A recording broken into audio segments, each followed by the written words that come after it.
13 points were enough to push Ghana through to the Athens 2004 game. So that was the last time Ghana made an appearance in terms of the Olympic football competition. The Olympic football competition. So what did Ghana get? Well, Ghana got to be in Group B. They had the likes of Paraguay, Italy, and Japan. Paraguay, Italy, and Japan. Okay, Paraguay, Italy, and Japan. So that's what happened. Now, what happened in that tournament? Well, Ghana started the competition by drawing 2-2 with Italy. I remember that game very, very, very well. Very, very, very, very, very well. Emmanuel Papo and Stephen Appiah scored those goals. And Appiah at the time was playing for Juventus, I believe it was. But then after the break, Gian Piero Pinzi and Alberto Gilardino, it was the first time I was seeing Alberto Gilardino. He scored in the 83rd minute to give Italy a 2-2 draw in that particular game. Now, that game was handled by referee Horacio Elizondo. Does that name sound familiar? Ray, it sounds familiar, doesn't it? Yeah, it does. I'm sure you can tell me the most famous game he handled. No, you continue. Tell everybody. The 2006 World Cup final. He sent off Zidane in Zidane's swan song. The headbutting. Yes, the headbutting. So referee Horacio Elizondo. So he handled that game. So Ghana drew 2-2 with Italy. And then Ghana beat Paraguay by 2-1. So Ghana conceded first. Carlos Gamara, he put Paraguay into the lead after 76 minutes. And then William Thiero, he equalized for Ghana after 81 minutes. And then Stephen Appiah made it 2-1 after 84 minutes. And then Ghana got themselves 4 points. All Ghana needed to do was to avoid defeat against Japan and book their place in the quarters of the Olympic football tournament. And yet the Black Stars lost that game by 1-0. Yoshito Okubo, he scored that goal to give Japan 3 points and to pull Ghana out of the competition with them. So Ghana had 4 points, Japan 3, Italy on 4. Now, the reason why Italy qualified was that even though their goal difference and Ghana's goal difference was identical in terms of 0 goals, Italy had more goals. Italy scored 5 goals in all. Ghana scored 4 goals in all. So that was the reason why Ghana got KO'd out of the 2004 Athens Olympic football competition. Mm-hmm. Since then, it has been a struggle. In 2008, Ghana attempted qualifying again. Okay, Ghana attempted qualifying again to that particular competition. It did not work. It did not go well at all for Ghana. Now, Ghana did not make it. Why? Because in the CAF competition, it was Cote d'Ivoire, Cameroon, and Nigeria. They qualified to the 2008 games in China. Okay, now Ghana's journey in that qualifying series involved an appearance in the second round. Ghana beat Burkina Faso 5-0 over 2 legs. 3-0 first leg, 2-0 second leg. Now, both of the 3-0 one, I think was the... So Ghana first lost 2-0 to Burkina Faso, but that score was overturned. I think there must have been an issue somewhere. Okay. And then Ghana moved on. Okay, Ghana moved on there. And now came the group stage. Enimota Kwame Ejaku-Champong has joined us. Point of interest. Yes. So in the 2008 qualifiers, Ghana lost. So Ghana's first game was against Nigeria. Ghana lost 3-2 to Nigeria in Abuja at the National Stadium. This is how the game played out. Victor Obina gave Nigeria the lead. Prince Tego equalized. Asamoah Gyan made it 2-1. And then Nigeria came back to score. Victor Obinna again, a penalty, and Isaac Okoronko made it 3-2. So Ghana started off with a loss. And then in October 2007, Ghana beat South Africa by 3-1 at the Accra Sports Stadium. Asamoah Gyan scored twice that day. And then Bernard Yao Kumoji, he got the other goal. And then South Africa's goal was scored by Eleazar Rogers. Okay? So that was that. And then Ghana had to take on Nigeria. But Ghana couldn't win that game. Ghana drew goalless. 16th November 2007, Ghana drew goalless. And then later on, Nigeria beat South Africa 3-0 to give them the ticket. So Nigeria finished on 8 points, Ghana on 7, and South Africa on 1. Now, Ethiopia were the 4th team in the group, but they withdrew. Okay, they withdrew. So that was the thing. So Ghana had 2 wins and a draw. Nigeria had 2 wins and 2 draws. 2 wins and 2 draws. Because if I look at it, Immortal, you remember Ghana, it looks like Ghana. Okay, so Ghana had 2 wins, a draw, and a loss. Nigeria, 2 wins, 2 draws. And then those results were enough to send them through. Immortal, apart from Asamoah Gyan and Bernard Yao Kumoji, who were the other members of that team? I know Pristego was part. Yeah, Pristego, Michael Hellegbe, Anthony Anine. They were all part of the squad. But we failed to beat Nigeria in Accra. Yes. We drew goalless. Yes. So we had all these players. We couldn't qualify.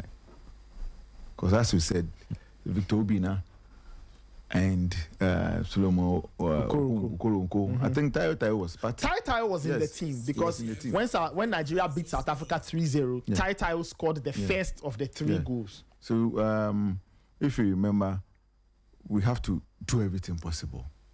But we couldn't qualify. Our best coach, Celso Jones, took a field elite. And Coach Jay Sapon, they did everything that they could. They got all the players. But since they failed to beat Nigeria in Ghana, because Nigeria beat us there, so Nigeria they led the group and then they were able to qualify. The Nigerian team, they used to call them Dream Team. The Dream Team. Yes. For example, the team they took to the Beijing Games, right? Players like Chinedu Obasi, who went on to play in Germany, Sani Kaita, Victor Obinna, Isaac Promise, Solomon Okoronko, Peter Odemwingie, Efe Ambrose, Victor Anichebi, who used to play for Everton back in the day. So it was a good team. It was a very good team. But we also had a very solid team.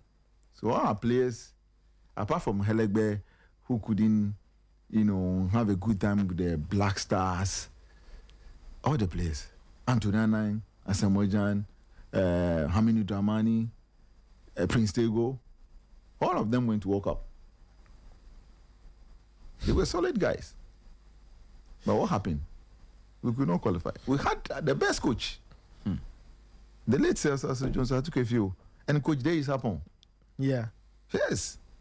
They were there for us. Yeah. In terms of the 2012 competition, so Ghana didn't even make it to the competition itself. Okay? Ghana didn't make it to the competition itself. If you look at the qualification path and what happened, Ghana appeared, checking the records. Okay, so Ghana didn't appear in the second round of qualifiers. So if you look at in the first round, Ghana met Sudan. Ghana met Sudan. Okay, and then the Black Meteors, so they were beaten at the Ohenijan Stadium by Sudan. Kamis Martin, he scored the goal that gave Sudan the win in Accra, March 2011. And then when they played the return leg on the 9th of April, Sudan drew 1-1. Sudan drew 1-1. Sadiq Adams, he scored for Ghana. And then Ramadan Alagab, he scored for Sudan to give Sudan a 2-1 aggregate win and to send Sudan through. So Ghana lost out and got kicked out at the very first hurdle in our qualifying for London 2012. In our qualifying for London 2012.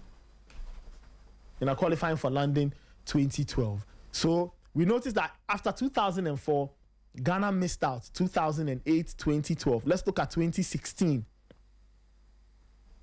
The Brazil Olympic Games. So the Black Meteors were trying to qualify for that particular one. It did not happen.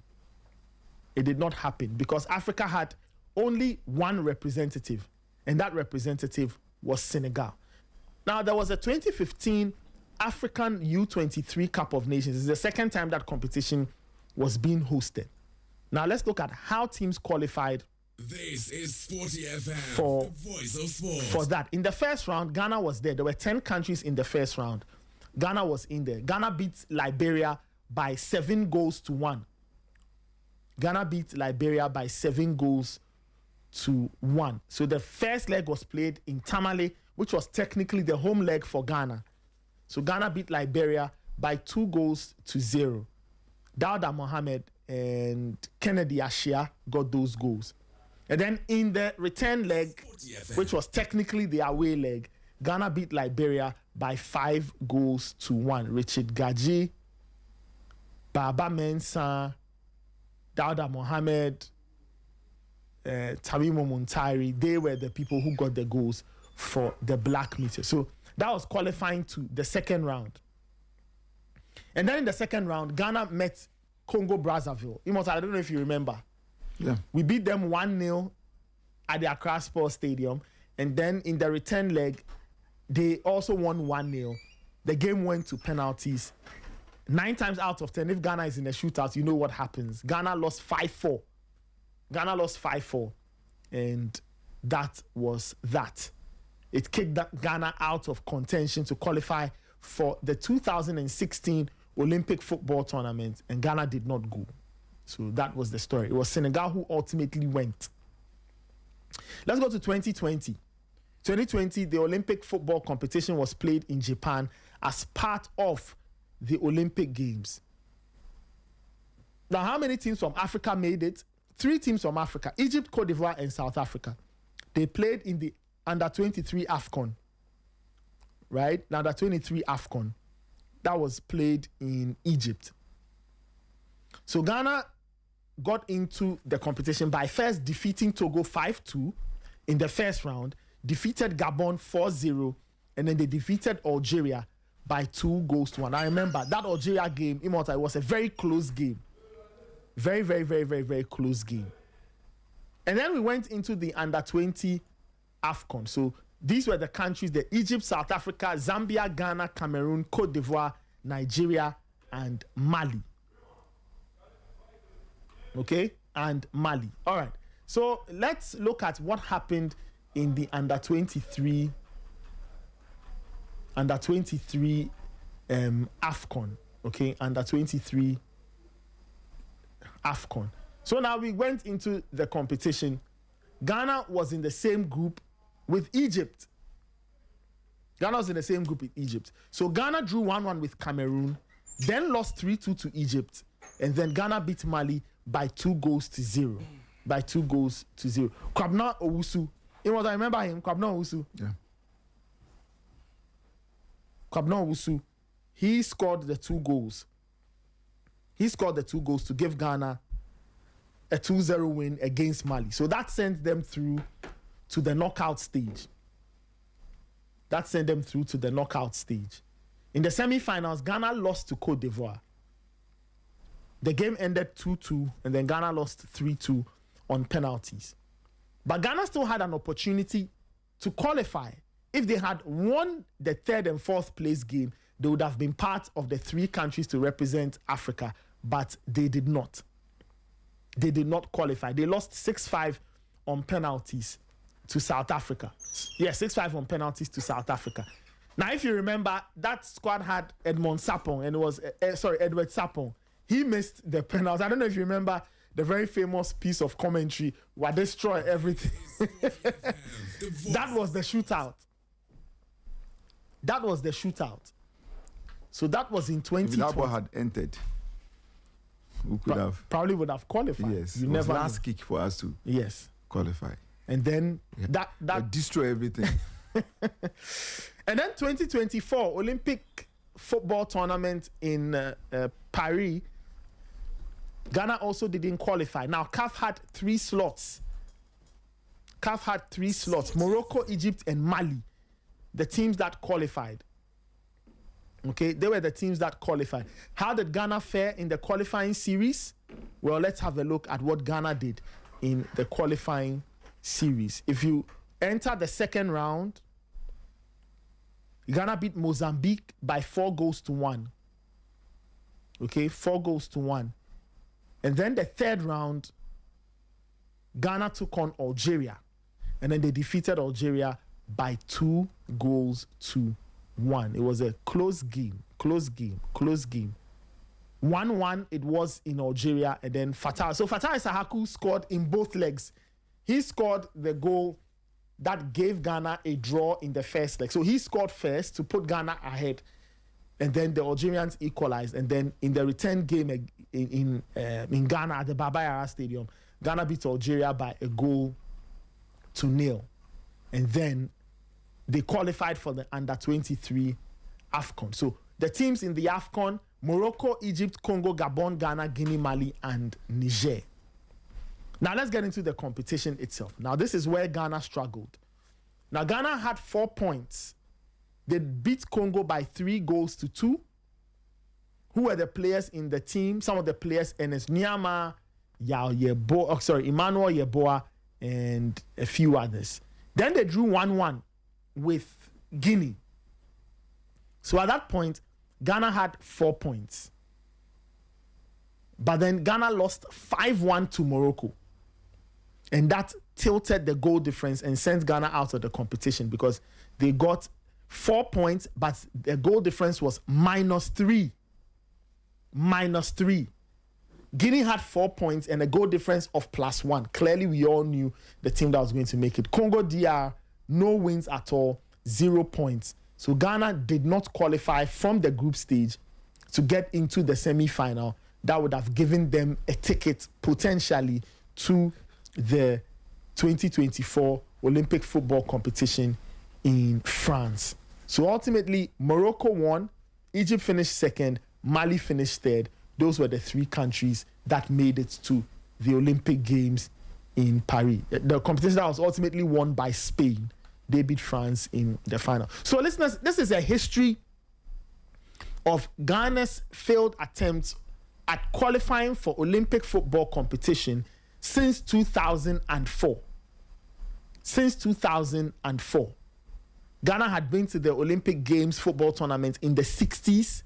They were also there in 92. Ghana won bronze in 92. 96, Ghana got out of the quarter-final stage. They got beaten by eventual finalists, Brazil.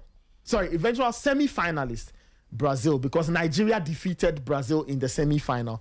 One of the craziest comebacks you see at high-level football. And then Nigeria made the final, ultimately winning gold. 2000, it was at 2000, we didn't qualify. Yeah.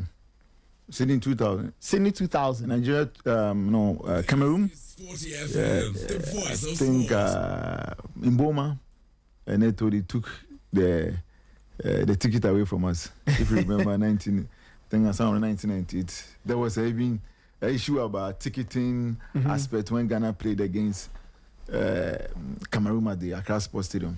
There were a whole lot of issue. I'm trying. Those qualifiers. Yeah, I'm trying to. Some members were figured out for pocketing some ticket and whatever. You can go back to search about those issues. But Sydney 2000 was won by Cameroon. Yes, He did well. Yeah. Cameroon won the Olympic gold. It was the second time an African country was winning the Olympic gold. Now, in terms of the year 2000, this is what happened. Ghana defeated Tanzania 2-1 over 2 legs, or 4-2, sorry, over 2 legs to qualify. And then the Black Meteors got into a qualifying group with Cameroon. But Ghana didn't do it. Ghana got 7 points. Cameroon got 15 points. Now, Ghana drew 2-2 with South Africa, 17th October 1999. And then there was a game involving Cameroon and Ghana, which was first abandoned, and then it was replayed on the 5th of December 1999. Cameroon won 2-1. Ghana defeated Guinea, 19th February 2000. Okay, 19th February 2000. And then South Africa defeated Ghana on the 11th of March, 1-0. And then on the 26th of March, Cameroon defeated Ghana by 3-0. 3-0. That ultimately ended Ghana's chances of making it. So, listeners, that's a bit of history for you when you look at the Black Meteors and how they've been trying to qualify for the Olympic Games since 2004. I'll come back to you, Malta. But let me go to Kelvin. In terms of the modern things that are happening, there's a new call-up that has been made. A new call-up. Now, let me read the story and then I give you the call-up. Listeners, the story is on GhanaFA.org. It says the Black Meteors will open camp today to begin preps for the U23 AFCON qualifier scheduled for the September-October window. The players who I will mention in a bit are to report to the Irata Hotel at East Legon at 4 p.m. The call-up is just the local component of the team, as camping arrangements will be made for the foreign-based U23 players. The U23 AFCON qualifiers will begin in September, but Ghana will draw a bye at the start of the qualifiers. Okay, Ghana will draw a bye and start the qualifiers in October, with CAF yet to announce the pairings for the qualifiers. Why is Ghana doing all of this? Ghana is hoping to book a ticket to the Olympic Games football competition in Los Angeles in the United States in 2028. Now, here are the call-ups, and then I take Kelvin's thoughts. Daniel Afo, Accra Lions FC. These are the goalkeepers. 4 goalkeepers have been called. Daniel Afo, Accra Lions FC. Gideos Esiako Dreams FC. Godwin Ametete Vision FC. Yakubu Said, Mediama SC. Defenders, Joseph, is it Bekun or Bequin? Karela United. Moses Aiden, Heart of Lions FC. Remember Adomakun. Adriana, he's a right back. Samuel Champon, Gold Stars. Paul Yeboah, Mediama. Andy Jamefi, Okwewu United. Haruna Alasan, Hohoe United. Hamza Kote, Nagod FC, Bengati, Port City FC, and the Edu Richard Bay SA. These are the defenders. In terms of the midfielders, Eche Dogli, Mediama, Seydou Sana, Ediana, Mohamed Alidu, Vision FC, Soa Ajete, Vision FC, Hubert Jehu, Asante Kotoko, Richard Apokum, Atram Devisa, John Ando, Swedru All Blacks, George Paku, Accra Hearts of Oak. And then in terms of the forwards, Clinton Kumi, Samatex, Peter Miduakwa, Asante Kotoko, Prince Trineboa, Basake Holy Stars, Brandon Entwisapon, Nations FC, Abdul Razak Salifu, Dreams FC, Raphael Ankama, FC Ashanti Gold 04, Roxin Treme, Pack, Abdul Majid, Atram Devisa, and Williams, Dankwa, Swedru, All Black. So these are the players who have been called up to camp today. These are all players who play in Ghana, either in the Premier League or in the divisions lower than the Premier League, and they've been called for the initial camping phase. Kelvin, your thoughts on the call-ups that have been made? Some of the names are very familiar to those who follow the Ghana Premier League, those who follow the lower leagues too. I'm sure they know some of the players that have been named. Just your thoughts on the group that has been called up by Coach Desmond Ofei. Well, I sincerely don't know whatever procedure, whatever criteria they use to select this team, but If we clearly knew, we had a contingent that was sent to Mexico to play a game ahead of the World Cup, which we all felt it was the Black Stars, but the GFA president, and I don't know, I'm struggling to, it looks like I've lost that, came to post on the socials that it was a good exercise against Mexico for the Black Meteors because they are preparing them for future assignments. Now you look at the team and the number of players, or a little over 85% are absent. And it raises questions. If we were building a team, and that is what we've always spoken about. And Nathan, nobody cares whichever players you select for the team. Mm-hmm. But when we clearly see a disjoint in focus, then it becomes problematic. Nathan, like we are here, we say that okay, when Anakwame leaves, then let's say Eustace is taking over, or is going to take over the show. Mm-hmm. What do we mean by that? What then do we mean by that? That means that we are blocking Andam's development. Not necessarily his development. But that we've wasted resources. Number one, that time could have been used to prepare who? Eustace. To make him more conversant with the role. After preparing Andam or letting Andam know that this is what is going to be done. And let's say you've even done promos that Andam is going to take over the show. So everyone is prepping his or her mind that Andam is going to take over. It is the same thing with footballers. It's the same thing with the national team. And these new players, it's not like within the period from where we played the game against Mexico, we played any competitive local football within that period. You just tell us. The league ended in very late May, early June. Mm-hmm. That was the MTN FA Cup. Mm-hmm. What happened within that period that all those players who were selected at that time for the under 23 have been walked out, and now almost 85% plus have been called up into the squad? Where is the continuity? Where is the consistency? How do they build team chemistry? But the GFA says that this component is only the local players. But that, yes, this component is only the local players. Mm-hmm. We understand. But some of the local players are not in there. The only name I see on this list and compare it to the older one, which was the Mexico one, is Gideon Sesiaku. He's the only name who is there. He's the only name who has been kept. Very good. So now what happens to all the other players who were sent? When they were sending Ebenezer Adade, didn't they know that he will be 24 by this month? Wait, Echedogli is also there. I'm going through the midfielders. Echedogli is there. In terms of what the Mexico one? Yes. No, Echedogli didn't go. He went for Mexico. Well, his name per the release that I'm reading from the FA's website, his name is not here. But we all saw him in that game. Okay, so maybe that was when he played with Salim and the likes. Yeah, so maybe they made a mistake. But his name is not on this press release. But of course, he made it. So too, Echedogli made that one. He's made the new list as well. What is the drastic change from Pitami Duakwa that he's in the team now? And he wasn't part of the previous team.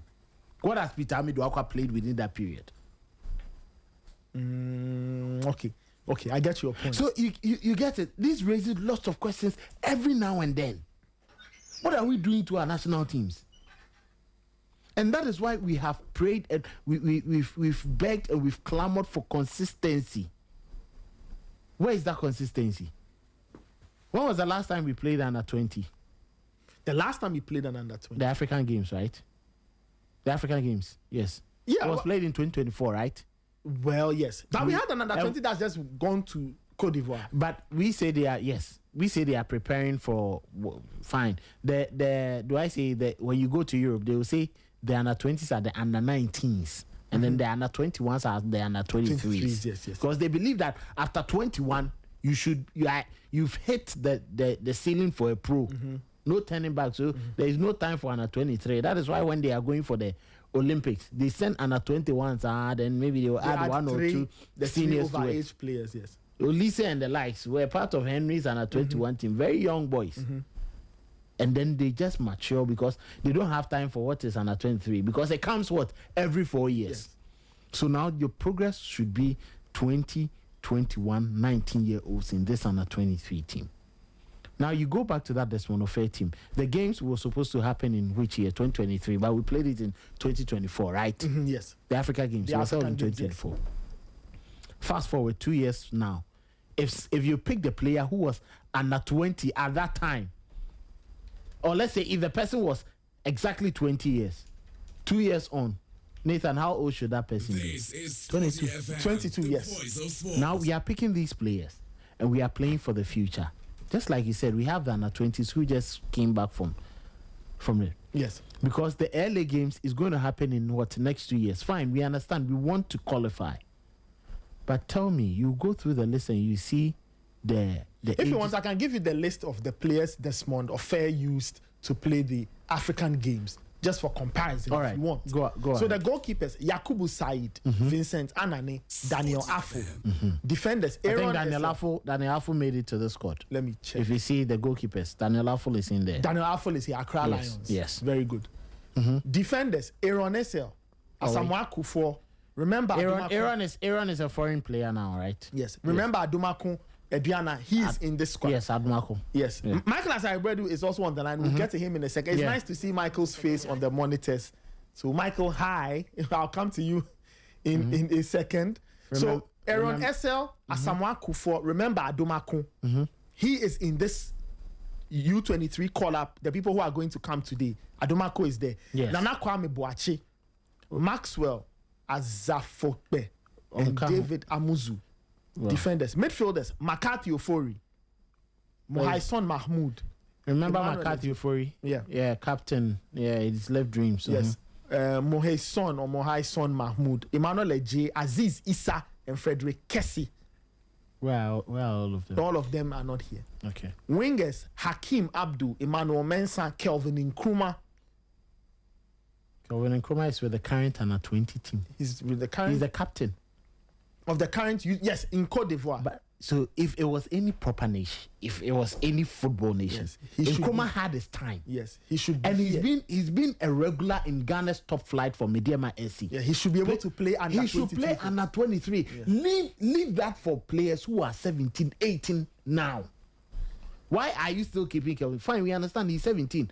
But once he makes the top development and he's playing with top, this is a player who's been with the Black Stars. Yeah. Bukayo Saka went to the English team at the age of 18, 19, 17. Did he look back again? Did they use him again in the juniors team? No. Why? He's moved on.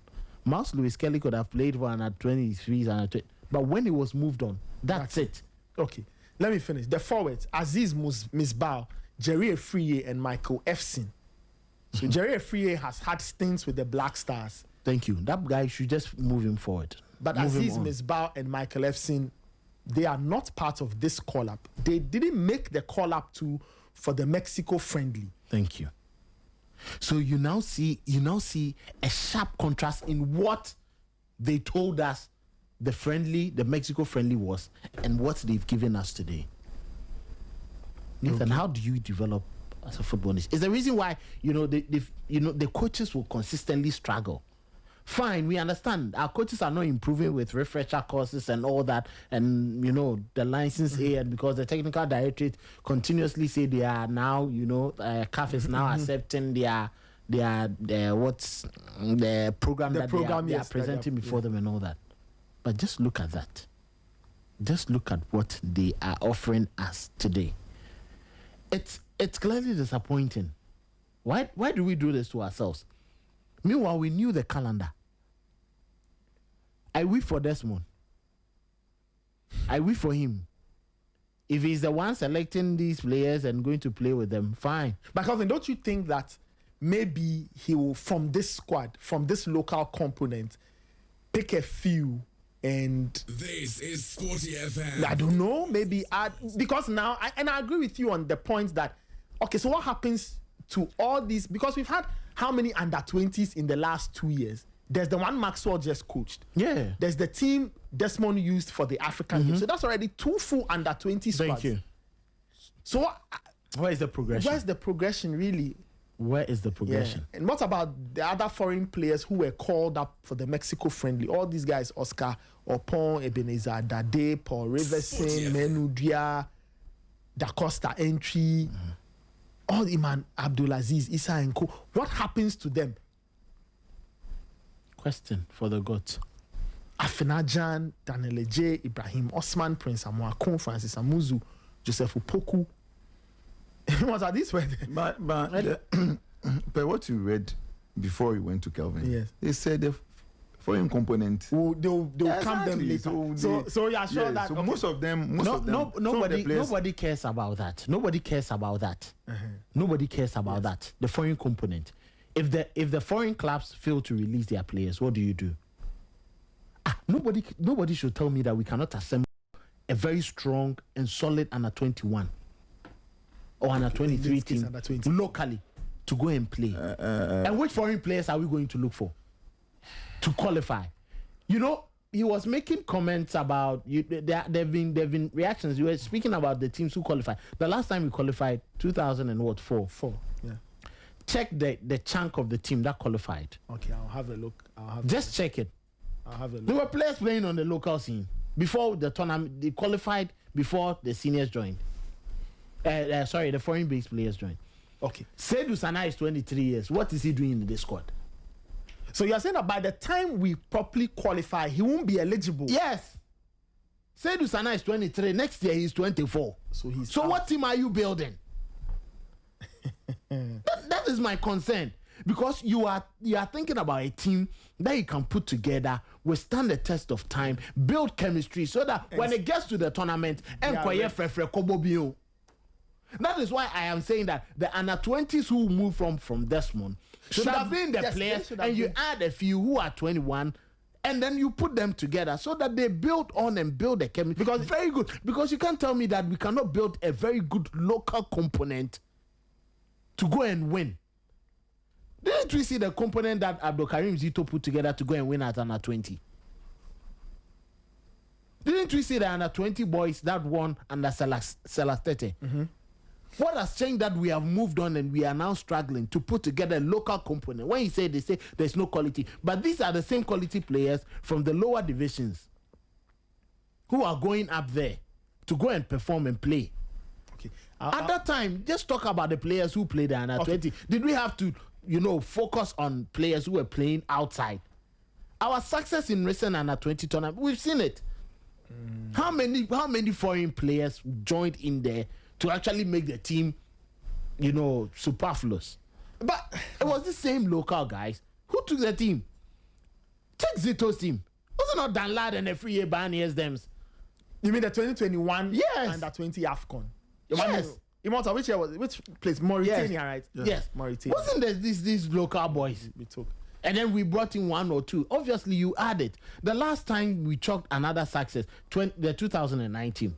Weren't the boys a lot more local boys before they moved on? You had players here who were local-based players. And then you had... When you do proper scouting and you have a plan, you wouldn't be chopping and changing every now and then. This is Now he said it's now 23. Remember, Admako Boateng is like 22. But he won't be able to play. If we even qualify, He won't be able to he play. won't be eligible. So what sort of chemistry are you building? That is why I'm saying, that the European sides, or even currently, teams don't want to pick this exact age.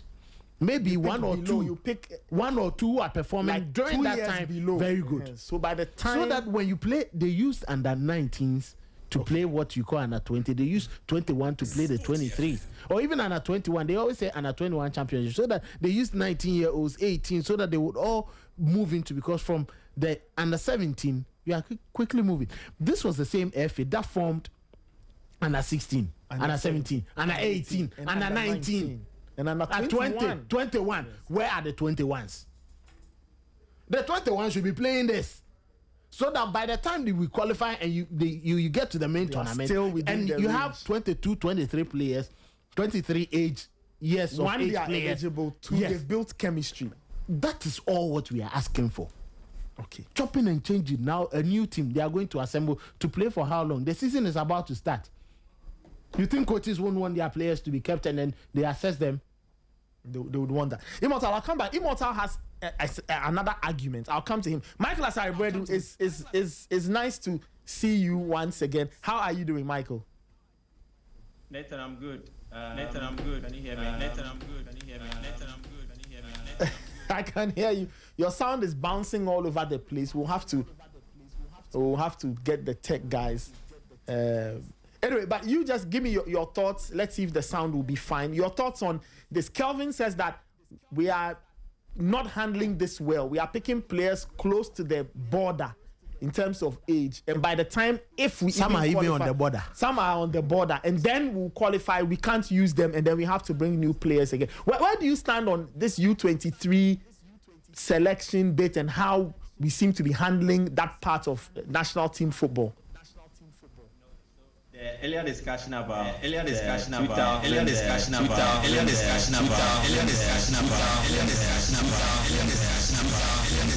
Okay, all right, Michael, we'll work your sound in a second and come back. Time check is 8:43. If you are listening to us, you can also send me your comments on this. What are your own thoughts on this under 23 business? Kelvin Owusu's argument is that we are picking players too close to the border. And by the time we are done with qualifying, they will be unable to play in the Olympic Games if we even qualify in the first place. He says, let's pick players who are a little younger so that they can still fall in the range by the time the Olympic Games competition, the football competition, will come about in 2028 in Los Angeles. Immortal, you have a different viewpoint, but you understand Kelvin's point. Sure. I don't know if you agree or not, but you say that there is a deeper problem. Exactly. With under 23. It's not age or anything. You believe that there is a deep. What is that deeper problem, Immortal? I think the best of our under 20 players are not in the country. Okay. Kelvin was talking about the 2004 qualifiers. Yes. From 2001 up to 2004, Hassan Kotoko and other clubs, they had a good players here. Okay, you can check those who played the qualifiers. Let me give you the squad. Let me tell you the local players who went to Athens. George Owu, he was a Kotoko goalkeeper by then. Lamin Nasser, Ashanti goal. Yeah. Abubakar Yahuza, King Faisal. Charles Taylor, Kotoko at the time. Dan Coleman, Hearts of Oak. Willie Thiero, Asante Kotoko. Yusuf Chipsa was here. Mohamed Al-Hassan also here. So you had 2, 4, 8. 8 of the 23 we took to Athens, all of them being players who played in Ghana, and the rest came from Europe. 2004, is it not Hassan Kotoko that went to the finals of the Confederations Cup? Yes, it's true. Is that what we are seeing now? No. So those areas are different from now. Mm-hmm. When we were qualifying, we had our league. All the players were here. They were doing well. Now we don't have it. We cannot rely on them. And the history has proven us. From 2004, 2008, the Beijing qualifiers. When we had all our players, Asamoah, Prince Tego, Antonia Nine, Bernard Yaukumoji, Michael Elegbe and co. Did we qualify? We didn't.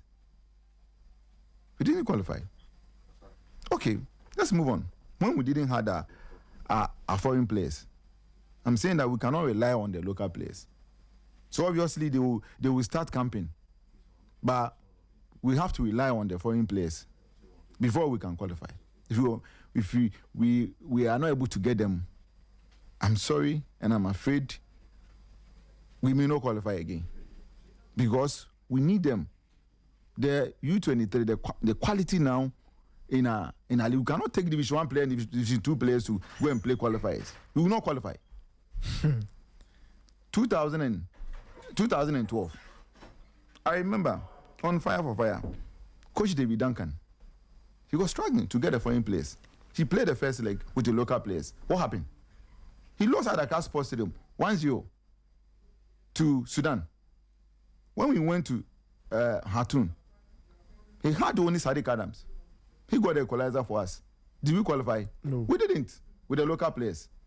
2016, Malik Jabel. He struggled. I was at Dakar Sports and I was running commentary. We couldn't beat Congo. We beat them 1-0. And then we went there to lose.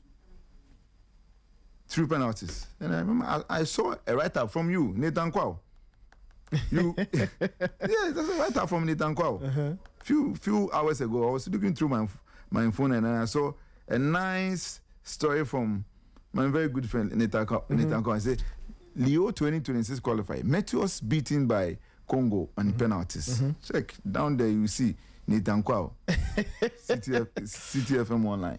Which year was this? 2016. 2016, So yes. We wrote this 31st May 2025. No, 2015. 2015. Yes. I see. Let me see this. I don't remember when I wrote. Yeah, but I think the only foreign player we had was Enokedram Buando. All the rest were local players. We struggled to qualify on 2 occasions when we were able to qualify for the under 23 African Cup of Nations. Yeah, with Ibrahim Tanko. He was so fortunate to had few foreign players. But thanks to Edward Sapon, the last kick for us to qualify, we couldn't. The last time we went, we had our players, Efi Emanie, Fatah Shaku, This is Teliyegbe. You remember? It was we were saying, why are we winning with Teliyegbe and co? We couldn't qualify. So history has proven to us that we cannot rely on the local players. but Immortal, if we can't rely on local players, Immortal, the state of our football development. That means that there's a problem somewhere. When you were mentioning with them Chero for Liberty to Kotoko, when you mentioned Abubakar Yahuza, those days Kinfesa were playing in the CAF Community Cup. I remember. It was CAF Cup. Yes. CAF Winners' Cup and CAF Cup. They were playing because we had 4 slots. The best players were playing in our league. Receive Chipsa. They were playing in our league. Show me how many receive Chipsas do we have in our league. Nathan. We don't have them. Nathan. Because Nathan. they leave here very early. Nathan, Senegal and Mali perform at these youth levels. Yes. Do they solely depend on these foreign players? What have they been doing? That age, yes, at that age, you have a lot more players coming through from the National Football Academy and the various football academies. Clearly telling you that football development at the juvenile level is key. Nobody is saying pick players from the Ghana Premier League. No. If there are players in the junior levels who can play, let them come and play. If you don't have them, then what is the scouting, the KGL that you are playing in? What is it doing for us? I am only asking for continuity. But when you decide to chop and change every now and then, how do you get the results? Okay. These are the same foreign players that you say we should rely on who have failed to qualify. They've been playing the last couple of years. Have they been able to win anything? Have they been able to qualify? No. So clearly there is a fundamental problem. Instead of thinking it is foreign players, it is these same foreign players who came and then they couldn't beat Daniel Free Banier and then Dan Lad in the post. Why? Because they were better. And they were put together by a gaffer who understood which players were going to do the work for him to get the results. Nathan, can I continue? That time when we were bringing players from the foreign leagues to come and join our youth sides to come and augment the squads, they had to battle it out. I don't know. Go back to 2004 and ask about. You were talking about 2004. Their players were playing in the big leagues. They were playing the local league and all that. Nobody can tell me. There are times that they put together squads and you look at the list and you ask yourself, why is it that these players are in, these players are not in? I just questioned why Pitami Duakwa wasn't on the plane to Mexico. When you think you are going to form proper under 21 and let them build their momentum ahead of, why is he now in? Did they bring the players that we saw? What did they do? But we all know that Peter Midwako has been performing here on the local scene, and he's been doing quite good. So you say that if we knew this was the plan, he should have been in the process. So why is Kelvin very good? Why is Kelvin Nkrumah not part of this team? Kevin Nkrumah just returned from under 20. Why did you put him in under 20 when he has played under 20 before and has to move on? We needed him. You needed him where? You see, it clearly tells you that we have a great gap. Coach, that we need to bridge. Yes. If we don't bridge that gap, we'll continuously wobble and waddle, and you continue to come and say that we need foreign players to come and play. Foreign players, see, Koningsdorf, no, can you tell me you put Koningsdorf? Fine. Let me say, you look at the Black Stars now. Mm-hmm.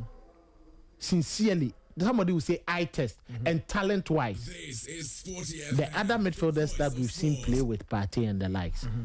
Tell me one of them who can play better than Richmond Lamptey. Tell me. Yeah. Tell me, but what are we doing to ourselves? We say foreign player, man. The Omuwe. Senior national team called the Omuwe. Elisha Money the Omuye. Come on, let's I let you say the more Mujani. No, what are you saying? I don't get it. What about the foreign thing? He has forgotten that football on the local scene must also be developed. If you have a quality fundamental, setting here, you would think about these foreign players. They will come in later. They will come in handy. When football on the local, like on the fundamentals, were better, Ben Kofi put together that plan. You are talking about these players and all that. Mm-hmm. That plan worked, and then you had quality players in the top leagues playing for the top clubs. So you easily had to assemble them. Mm-hmm. And then you add Stephen Appiah, one or two players to it to go and perform. You see if Chipsa was the captain. In 2009, we saw almost all of them from the local league. Mm-hmm. Ashanti, go, DN. What were we doing? Were we playing the Confederation Cup final? No. Zito's team, were we playing the Confederation Cup final? No. Let's be truthful to ourselves. You don't need a foreign component of the team to qualify for a major tournament, and especially Olympic Games. Okay. Olympic Games now I'm for there and 21 for never one, and 24 never one. Immortal, let me come back to Nathan. You. So your point is that you say that we need the foreign-based players to qualify. I'm saying that that's what history has told us. What has happened? The last time we qualified, it wasn't foreign-based players that qualified us. So if you want to go by that tangent, then we are missing the point. Okay, the foreign-based players have failed and failed. Okay, you wait. Tango's team didn't we see new man? They're like, didn't qualify. No. See, I said the 2004 one, the one they played 2003. Yes. If you check, you will see that. You finish and I go back to Michael. Even Michael say, Kojo Poku, and the likes. Mm-hmm. They were being part of the qualifiers. Mm-hmm. When you mentioned Kojo Poku. Yes. How many Kojo Pokus do we have here? Those times we have our best players in our league. Now because of the dollar, they leave here very early. So the best of our U23 and our U20 guys are not here. Immortality is true. I mean, that is the fact. They are here. We play juvenile tournaments, and they allowed other clubs, Tita and the likes and other clubs, Accra Lions and what, to pick up the best quality talents. Okay. Right to Dream picks up the quality talents, and then the FA lets them off. Okay. Didn't we come to complain about this under 20 team that way? Okay. Let me go to Michael as I read. Immortal, I'll come back to you because we really want to hear your counter argument to this. I agree with you on the historical bit, but I also think that history is telling us something we are probably not seeing. Michael, let's see if your sound is okay. You've been listening to Kelvin and Immortal. I see your reactions. I don't know what your thoughts are, Michael. Yeah, is it clear now? Yes, it's better. The sound is not bouncing around. Fantastic. So, good morning to everyone. So, hello, good morning. The earlier discussions about the Cameroonian team that stopped us from qualifying for the 2000 Olympic Games, it led me to go and fetch out this book. So, this is a catalog of newspapers from 1999. The book is big, oh. You can see it's big, Papa. Exactly.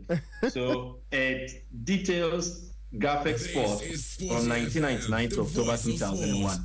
And you will find in this book a lot of the issues that we are discussing currently. So everything that is going wrong in our game is just a repeat of what used to be devil us or plague us in the early 2000s and the late 1990s. Now, the point I want to make is that, yes, in 2000, we drew 2-2 with Cameroon. The game was ended prematurely in Yaoundé. And then instead of FIFA awarding us the 3 points plus 3 goals, Blatter, having been influenced by Issa Hayatou, decided to organize a replay. And so in the replay game, Cameroon beat us by 2-1 in Yaoundé. And then they came to beat us 3-0 here in Accra. That was somewhere March 2000. Eto'o scored 2 goals and it did not allow us qualify. We actually third in our group. It was Cameroon's under 23 team. The Amagloglock of South Africa were second, and then the Black Meteors were third. Then we qualified 4 years later. How did we qualify 4 years later? The story is simple. As at the time we were playing those qualifiers, the players who made up that U23 team were those who had been promoted from the U20 team then, the likes of Issa Rahman, Peter Oforikwe, and the others. They had been graduated into the U23 team. It was being handled by Giuseppe Dosena. At the same time, we were playing the U17 World Cup with players like Ishmael Ado and the others. So the core of the team that qualified for the 2004 Athens Olympic Games football event were players who passed through the U17, the U20, and then we started to group them together for a consistent period. So by the time that they were due to play in the Olympic qualifiers, at that time we were in the same group with Zambia, Algeria, and South Africa. We actually had a solid team. It wasn't just the 23. There were a pool of players, like 40 players we could actually select from. And these players had tasted national team football at the various age national teams like the U17 and then the U20. And they had played in world championships like the U17 World Championship or the U20 World Championship. So it was easier for them to transition into the U23, play together, understand themselves in terms of a telepathy, and then deliver for us. And that is why we were able to qualify. Now, it wasn't like everything that was done then was smooth, because I could actually fish through this book and give you a lot of articles people had written, some including Samuel Ebokwe to Maurice Kwanzaa and the others. They had written articles that had spoken to the fact that we need to improve our scouting and national team player selection. To date, that remains an issue for us. Calvin Riley went through the Black Star squad represented for the Mexico friendlies, and the title or the label that was placed on that squad announcement was that there are players in there who are being trialed in terms of justifying whether they should be considered for selection into the Black Stars' final squad for the World Cup 2026. Yeah. And then the core of that team also embodied players who were under serious consideration for selection into the U23 team for the Olympic qualifiers. Now, when are we playing the Olympic or the Olympic Games? It is in 2028, Los Angeles. The qualifiers will travel through from September, October until 2027. So any program regarding the U23 team should actually consider the ages of these players and whether we can use them for that 2-year window or that 2-year period.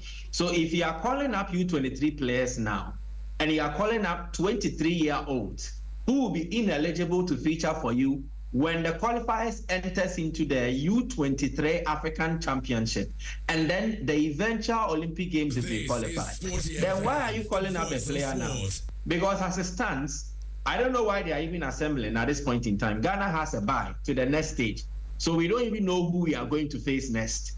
So if you are calling up players who are 23 years and then by next month, next 2 months, or even next year, they will not be eligible for selection, what is the essence of assembling players? Because it's not like we are going to play in the September window. We will play in the October window. We already have received the bye. So why are you assembling 23-year-olds, players who are near the end? Because there is another issue to cite. Ebenezer Rade, who recently joined Mediama from Dreams FC, he was part of that U23 team added to the Black Stars to play that Mexico friendly. Now he's not eligible. So they did serve the purpose of you including him as part of the U23 team to play that friendly, give them exposure, and so that when the qualifiers come, they will be ready. He's not eligible. So are we doing things because we feel this is right, or there is a certain scientific approach towards selecting players and then including them in the squads? And that is one thing. Two, you select players, and shockingly, only one of them was a member of the U23 team you added to the Blasters to play the Mexico friendly. And the excuse is that you will invite the foreign-based players later. But Nathan, let's do this. If you look through the squad very well, you will find a certain name. Excuse me, let me just glance through the list I mentioned for you. There is one player who plays for Richard Bay in South Africa, and Biseidu. Yes. And I never knew Richard Bay was a local club. So what is the explanation? Yeah. I don't know if you get. It also struck me because as soon as I saw the name, I said, is this not a South African club? Exactly. But why is this gentleman in a squad that is supposed to be, according to this GFA press, the local component of the team? Yeah. So why is he in there? Again, Peter Amiduapa, I don't know if he's signed for another club, but he's no longer an Asante Kotoko player. And throughout their preseason, I've not seen him with them. So again, the timing I raised. If we are not going to play in the September friendly, and then Ghanaian clubs are going through their preseason, and players are not in that shape yet, why do you go through the pain of assembling local players who are not playing competitive football? Calm them, they will not play any competitive friendly. And then what do you want? What do you want to do? That is the point. What do you want to do? Because we are going to our preseason. Our season hasn't fully started. So if we are going to play actually the qualifiers in October, why not wait for the league to start so you can properly assess players? Instead of naming players who play in South Africa and tell us it's local players, and naming a player who is unattached, he doesn't have a club, and has not been training fiercely to prepare for the new season. What? I want to understand the program and then the science behind how they are running this program. And it fits into the larger issue that I raised the last time we spoke about the U20 team and the player selection. It looks like we have issues actually integrating players into our various national teams from the U17 level right to the U20 level. What is the progression plan? What is the criteria for selecting players into camp? And then what program are we following? Is it that every coach is doing their own thing, and so it does not follow a thread? Because the U20 team that played under Maswa Kunedu, if Desmond Ofei monitored the team, he should be taking some very good players from that bunch. And then hopefully, when the time is due for us to assemble players and then play the qualifiers, he should have his eye on one or two players, then blend them with players in the Ghana Premier League, in the Division 1 League, even the Division 2, who are doing well, and then they fit that age bracket. But if you select players now, some are 23, some will be nearing 24 very soon. If you select them to come and camp, and then at the end of the day, you break camp, and the next call-up, I trust me that the next call-up, a lot of these players who have been selected here will not even make it, because the justification is that the last U23 team that was assembled, most of these players here were not part. So it means the next U23 call-up, most of these players will not be part. Some will be ineligible. Some will also not be selected due to poor performances. Why don't you wait for the season to start and then you do the selection from those who have started the season well, blend them with the foreign players who will be available, and then we know our way forward. There should be a progressional plan, and that is what is missing. And it's a reason most of our age limit national teams are playing disjointed football. You don't see a certain cohesion. You don't see a certain trend. It's because every coach is doing their own stuff. And it's not actually a program that has been roped in by the GFA that coaches would have to follow. If it is Desmond Ofei, he does Desmond Ofei. If it is Maswa Kunedu, he does Maswa Kunedu. If it is any other coach, they do according to how they deem fit. So Karim Sito will be doing his own thing with the U19. Maswa Kunedu will be doing his own thing with the U20. And it does not follow the trend. It does not follow a pattern. And mostly we miss out on how we are able to maximize players who play for us from the U15, U16, U17, and then we graduate them until they are ready for senior national team football. We don't make the best out of it. Interesting thoughts from Michael Asari-Bredu, and I agree with you wholeheartedly. It doesn't look like we are following a trajectory. It doesn't look like we've laid our ducks in a row and we are just doing just about anything, right? Because this call-up that we've done for Black Meteors, as you're saying, a lot of these guys, by the time, if we even get to Los Angeles, they will be past the age. You can only bring 3 over-age players, right? And so what does it mean? It means that by the time we go to LA, are we going to change the team? Why are we not constructing based on chemistry?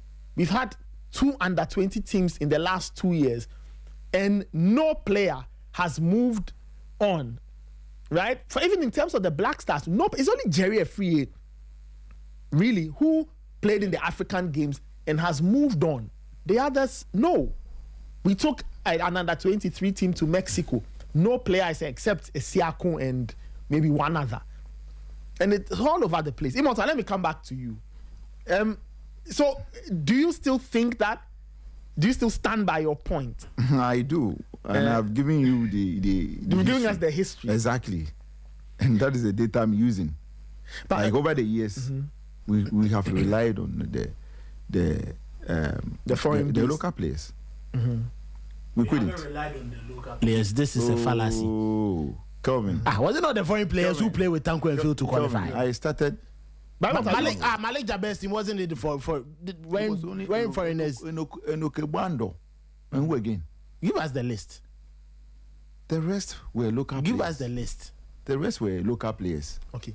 I started from 2008. The 2008 one. That one we got as a more giant co. They came and we couldn't qualify. 2012. We didn't get him. As Membedu, we didn't get him. All the under 20 players who did well for us to win the under 20 World Cup, we couldn't get them. Reason why we didn't qualify, because Duncan complained. He only got Sadiq Adams when we were going to Sudan. Then he got the equalizer for us because we had lost 1-0 at the Accra Sports Stadium. Okay, we couldn't make it.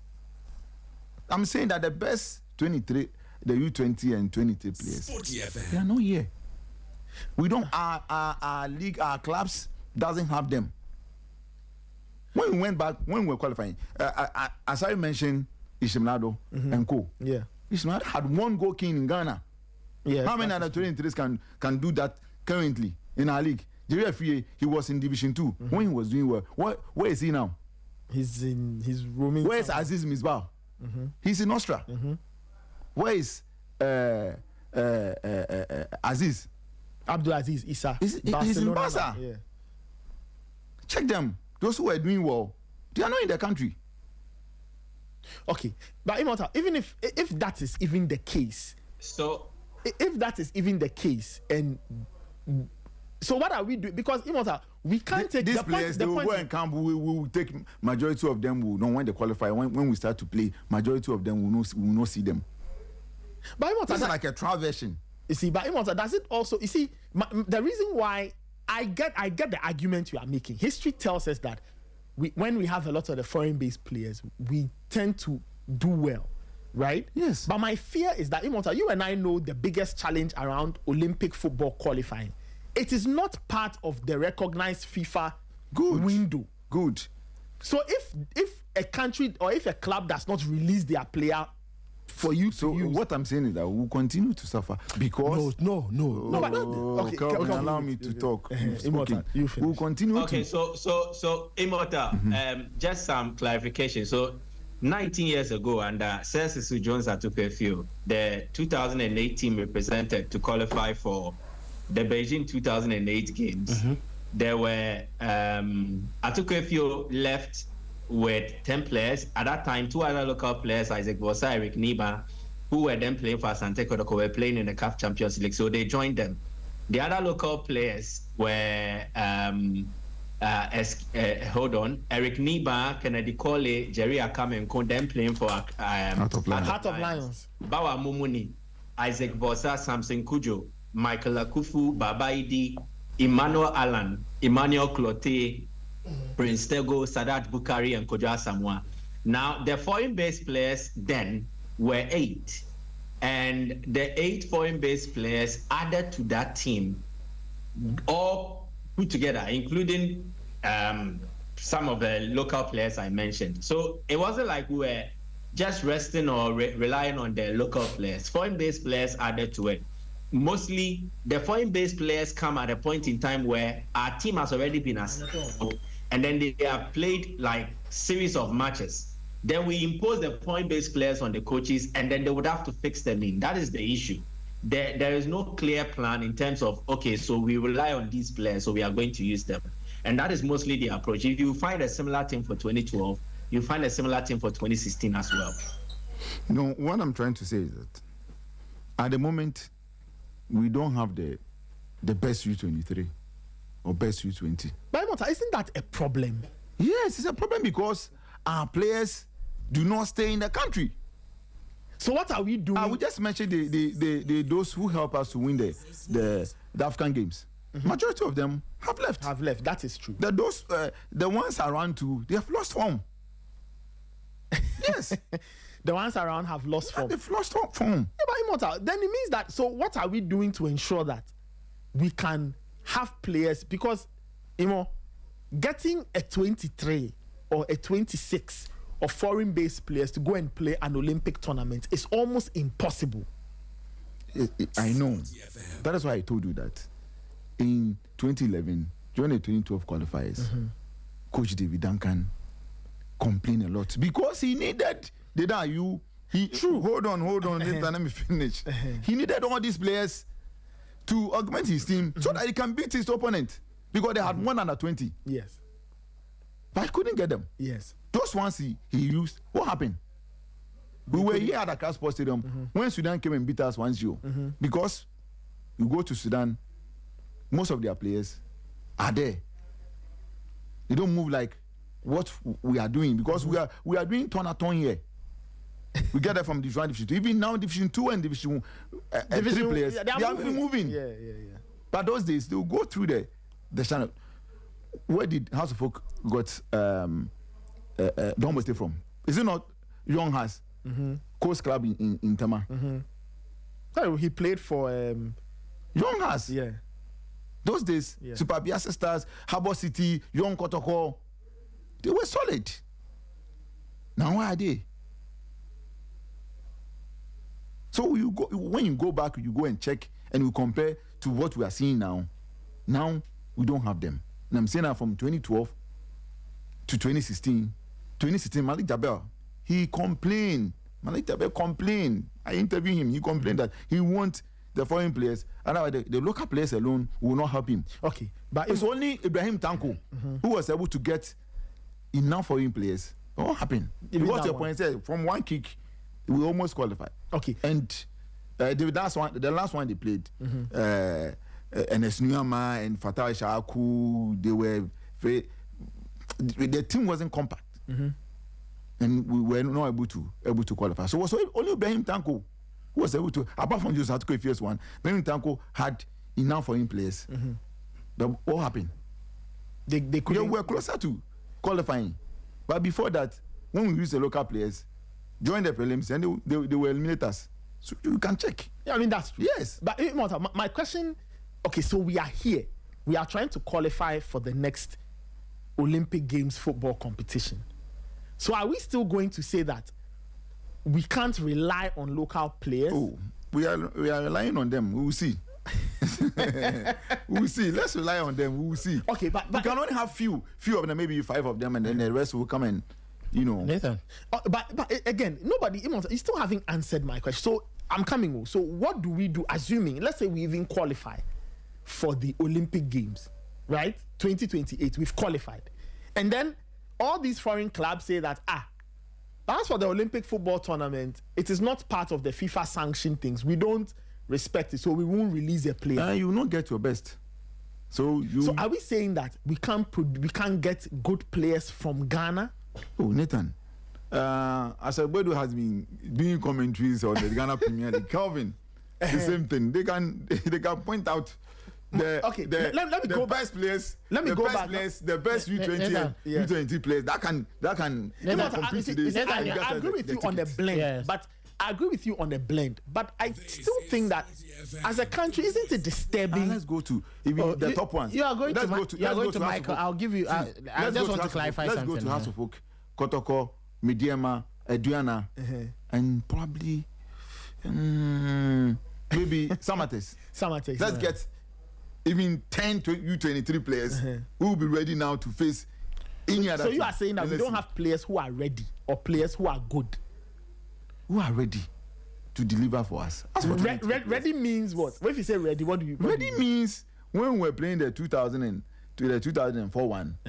When you see Chepsa from Kotoko, he's ready. When you see Daniel Coleman from House of Oak, he's ready. Abubakar Yahuza, Kojo Poku. Yeah. They're ready because we're doing wonders in our league. We're going to Africa. Yeah, but Immortal, so if now we don't have, is it not a problem? It's a problem for all of us. Yes, so don't you think we need to think about what do we do? We have to improve the level to start here. from the clubs. That's why I said House of Oak went to Young House, Temakos to get us Dombote. Ishmael came all the way from Auras. Yes. Today, Ibrahim is a House of Oak, the one they've sued. Hamza Isa. Can we say the same thing for him? Can we say the same thing for those they push them from the Auras? So have a football development problem. Exactly. Start from the clubs because the clubs they will get us all these quality players. Fine. Kelvin. It's not the coaches. Okay, fine. But coaching too. But the coach if we are here, who is our coach here? Who is our coach? It's not Gary. Yes. You say you want Nathan, Kelvin, Asaibedu, Immortal. We not here. We are here. If we are not here, and then we go and bring some baby. You think that Sporty will be Sporty? So I just want to clarify something. Yes, the 2000 when Cameroon beat us, we had already led 2-0 for UK, and it was rained off. Yes, the game was rained off. That was why it was replayed, and that team was filled up by national team players. Eto had already won the CAN 2000 with Cameroon. There were several other players who were also in that Cameroon squad, so they had a very solid, but they were within the age range.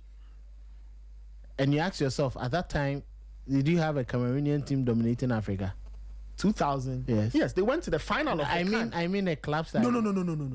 But you had Cameroonian. At least Cotton Sport was the most high profile. But who was the top team in Africa then? It was Cameroon at national. No, top club team in Africa. 2000 it was Hartsovo. What happened? No, because most of their players were 23. We can talk about Ajimendua. He wasn't 23. It was only Steven Tete. So you see, football who was under 20. Nathan, yes, you are going to yes. Okay. But and I think Samir J was part of the squad, the U23. The U23. Okay. Yes. So it was few of them because all of them are going out of players.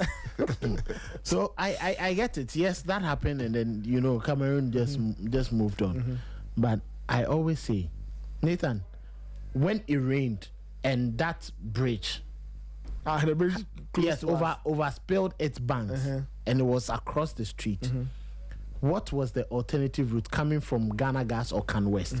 You have to go and use what? The Mary Mother. Mary Mother of Good Counsel, yeah, that's right. And come through round this end, and then you come back, yes. come to Sporty FM. It took you a longer time, but what? You eventually did what? Got to what? Your destination. Yeah. Didn't we? Yes. So what do we have to do? There should be an alternative measure. If the actual route which you say that top clubs gives you players, quality players for you to fill in, how did the top clubs give you the quality players? Because your local league was what? Interesting. It was more competitive. It was attractive. That time ABC Kanafama, you remember? Is it the same thing now? No. Thank you. So the development doesn't start from the clubs. Where should it start from? Lower down. Thank you. Grassroots. Thank you. You can go to Michael. Okay. And the lower grounds, who is supposed to help the lower grounds to survive and succeed? Bro, there's the system, the FA, the Football Association. That's it. Michael, your thoughts on this? Sporty FM. Michael, you're muted. Said we don't have the best U23. Yeah. So I want to understand the selection criteria used by Desmond Ofei. Now let's do this performance analysis. Daniel Affle is one of the goalkeepers, right? Yeah. Last season, he played just 90 minutes for KF Ignatia before returning to Accra Lions. Gideon Sesiakon recorded 14 appearances, which totals 1,260 minutes.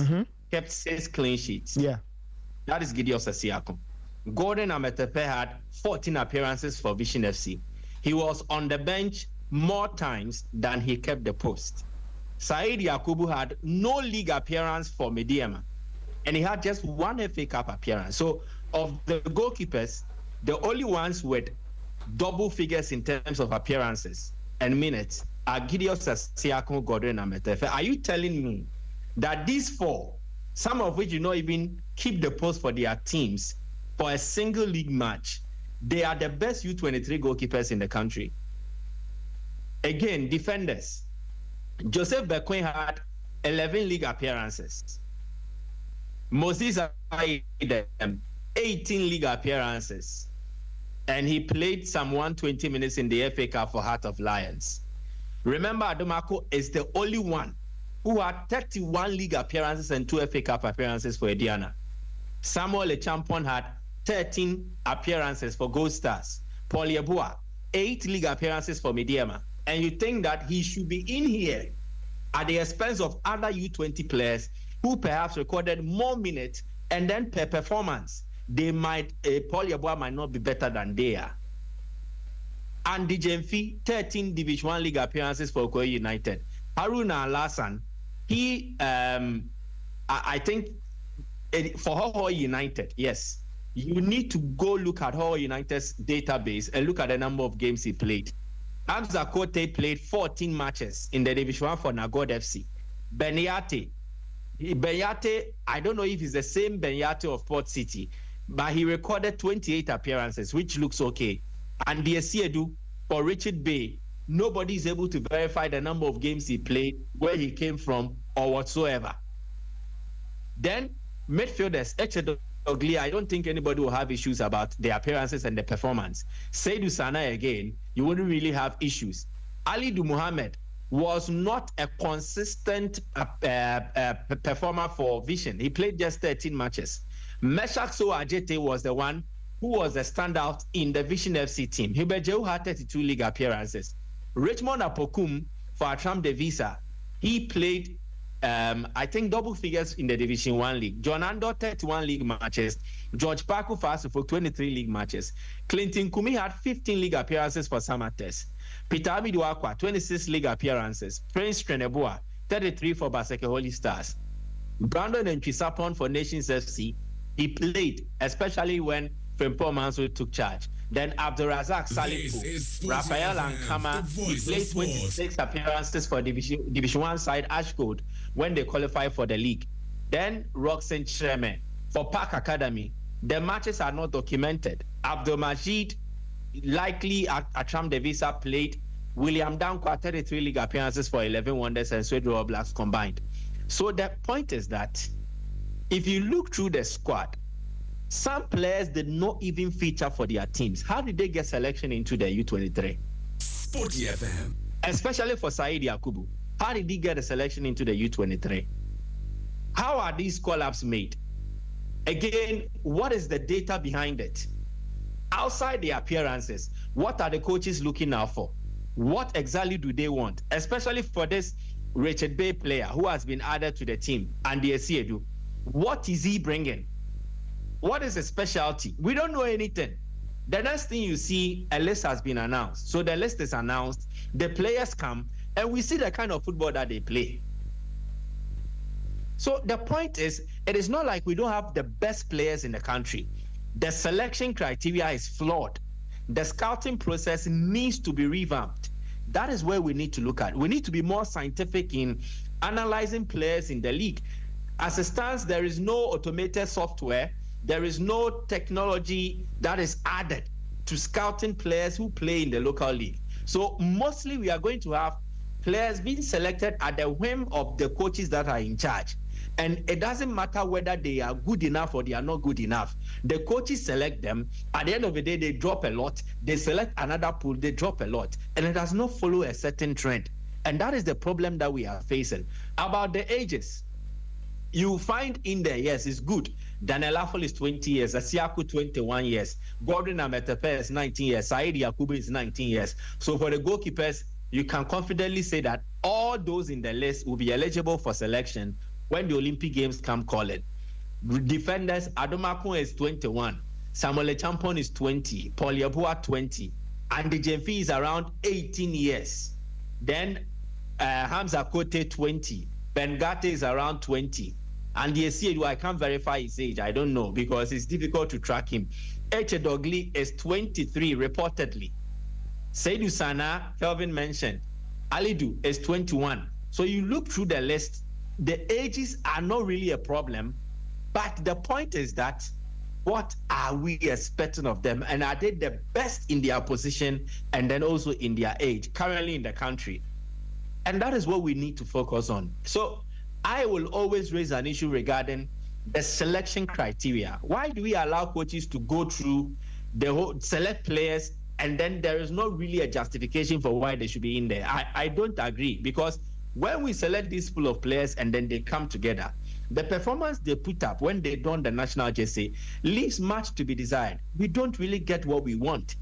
We need to change something. We can't keep doing the same things over again and expect things to change or results to change. No, we need to revamp the process. Let's be a bit more scientific in how we scout players, how we select players. Let coaches come out and justify why this player fits in and another player does not fit in. You don't select a list, present it and say they are local-based players, and then one player in there is a foreign-based player. How do you reconcile the differences and all that?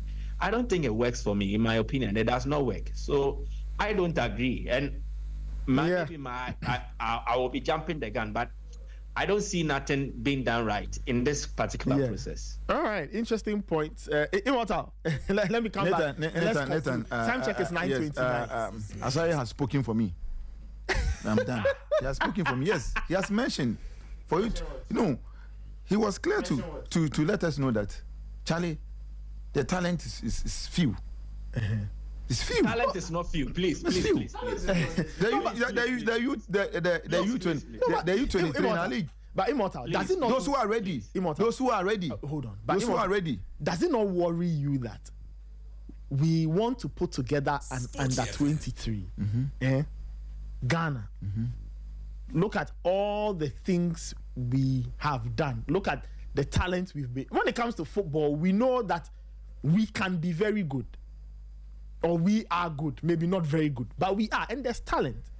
But doesn't it worry you that we are here struggling to put together an under 23 team, and everything looks like it looks like we are not coordinating plans? See, does it not worry you? 2028 and beyond, it will be more than this. One, because of the AstroTurf.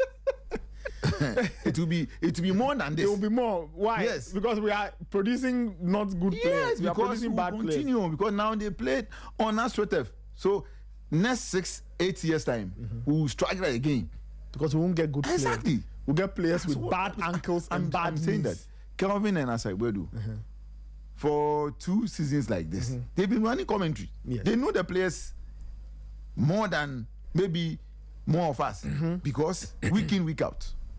Let's check how many ready. Yes, to the players. Yes, how many U23. So Kelvin and Asaibedu, they should put together just 20 players who are ready to play right now. Let's see. Kelvin can give us 15. Asaibedu to give us 10, and let's see. Heavy players who can now face Nigeria or any other nation and then beat them. But if you say ready, what do you mean by ready? Like ready means what? I said during the 2004 qualifiers, we saw Stephen Udro, Charles Taylor, Daniel Coleman, Yusuf Chipsa. Were they ready or they were not ready? They were more than ready. Do we have them here? We don't have them. Immortal again. Okay. Again, when Dombote, Chastela, and the others were ready, Dombote, maybe you've forgotten, went through U17, U20 before he went to U23. Yes, New Zealand 99. Now, so yes, true. So how many of these players have gone through the similar phase? Yes, that's what I'm saying is that because no, please hold on, please. Calvin was telling you about Kevin Nkrumah of Mediema. Yeah. He's gone through the phase. He's 20 years, or he's nearing 20. You don't think there's the right time to integrate him? Oh, he'll be added. He just came from a tournament. He'll be added The coach later. has called his players. Oh, he'll be added later. They will add the foreign-based players. You are telling me. Oh, sorry, don't worry. He'll be added later. Kevin Nkrumah and Code, because the league will start very soon. When they are doing well, we'll fix them. So why don't you wait? Because in September we are not. Oh, playing. aside. Why don't you wait? No, please. Yes. As for wait there, me and you cannot dictate for the coach. So we shall allow the coach to do his work. He can select 23 today. Tomorrow, after assessing them, he will know that maybe these players are not doing well. If there can be an injury or any other thing. We are not dictating for any coach. We are analyzing. Oh, yes. We are analyzing what they are doing. And when you analyze, you draw inferences. And that is what we are doing. We are all Ghanaians and we want the good of football. No, I'm not saying we will that not sit down for football to collapse and we sit there and watch. Meanwhile, you tell us that we should be speaking to power. And that is what we want to tell the Football Association and the Technical Directorate of the Ghana Football Association. That whatever that there is, they should devise a means. Kevin. It was the same problem. Listen, we want to be a top nation. Morocco felt that, come on, they were falling too off the radar when it comes to world football. And they're pumping enough money. But what did they also do? Develop grassroots. Yes, because Senegal, Mali. Now we go into youth tournaments and we cannot even beat Togo. No, let's be sincere. Togo has been beating us. No, let's be sincere to ourselves. When Abedi was playing, Togo was beating us. Fine. Let's be sincere to ourselves. Yes, if Togo was beating us, but it wasn't dominant like in recent times. How many times haven't we failed? What are they doing? When we needed the right back, you didn't go for Togo and get Senaya. He's Ghanaian. Yes. He's Ghanaian. He qualifies as a Ghanaian. Yes, we went to get Senaya. Yes, he qualifies as Ghanaian. So now the talent is spread. Very good. It is very much widely spread, but you need to make sure you pick the very best to go and represent you. And that is why I am saying that if you are failing to pick up the best and make prudent decisions, let's form another U23. From which other U23? Let's form right now. Me and you and give me the database and let me select for you. How about you've been watching the Ghana Premier League? Haven't you been watching? Yes, be more than us. No, haven't you been watching? Yes, and I said the ready ones are not there. Who is the ready one? And should it only be players in the Ghana Premier League? No, Division 1. Very good. Ghana Premier League, you are the advocate. You are the greatest advocate of Division 1 football. Yes. Give us 20 players from Division 1. Oh, they are not ready. How do you say they are not ready? They are not ready. How do you say they are not ready? They are not ready. We don't have them. You don't have who? Okay, so Immortal, if you say they are not ready, we don't have them. Nobody is waiting for us. So what do? We need to, first of all, have enough money. Let's change all these aspects. Okay, because I'm saying that next 6-10 years, we will struggle more than this. Let's change all these aspects. Get more pitches. Invest more from school sports. Because that is where they are under 12s, they are under 15 will start playing. And whose duty is that? The school sports. Which no. Whose duty is that? After the school at sports, the base, at the base of the pyramid. At that point, it is not clubs or whoever. It is the FA and government. So two people, the FA and government. So government FA with a plan. Government to bring money. As for the FA, they always have their plan. So it means that they and government need to sit and talk properly. Exactly, but we are changing the natural thefts to AstroTurf. Yeah, which is not good. We are selling a lot of pitches to build, which is also not good. About 4 months ago, Kofi and they went to Ashaman. Yes, I remember the story. There's another one again. They are selling the land. All right, okay, fine. They are selling the land. Ghana Soccer Center of Excellence is there. There are several pitches. Good. So if you want to tell me that you play KG or you select under 15, under 17s, the FA cannot tell me they cannot build a solid team in 3 months of under 17s, under 20s, and under 21 to perform. Isn't it the same FA who said that they have under 16, under 18, under 19, under 20, under 21, even before under 23? So why then are you coming out to say this? There should be that transition. It should be easy from under 17. Now look at the current under 17, the recent under 17 that failed with Ogun. This is Sporty FM. Go into the next under 20 tournament after Maxwell's team, and you see the kind of team or the players who will be selected. This is the reason why I am saying after Kelvin Nkrumah had played in under 20, moving. Why is he later? No, why? What? He will join later. Yes, when? No, come on. Stop this. Why is he still here? You look at our current under 20. Look at the team with Maxwell in the next 2 years. Let's see if you would see any one of them either in the Olympic team or in the national team. If they are doing well, whose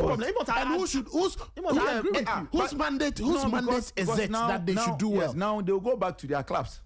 If you go to your clubs and you are not playing, we are not on top form. You know why the other clubs, the other nations are doing well, because their FAs have lots of attention for young talent. Ask yourself, why Ayub Buadi will captain the French under 21 team? But just 3 months before. No, I am when you are using France and France. But you want the very best. England and Immortal. You lifted the bar very high. Immortal. When you wanted to look young, you looked at the various hairstyles of the youngsters, the Gen Zs, right? Whoa, wait, the Gen Zs, and damn, meboa.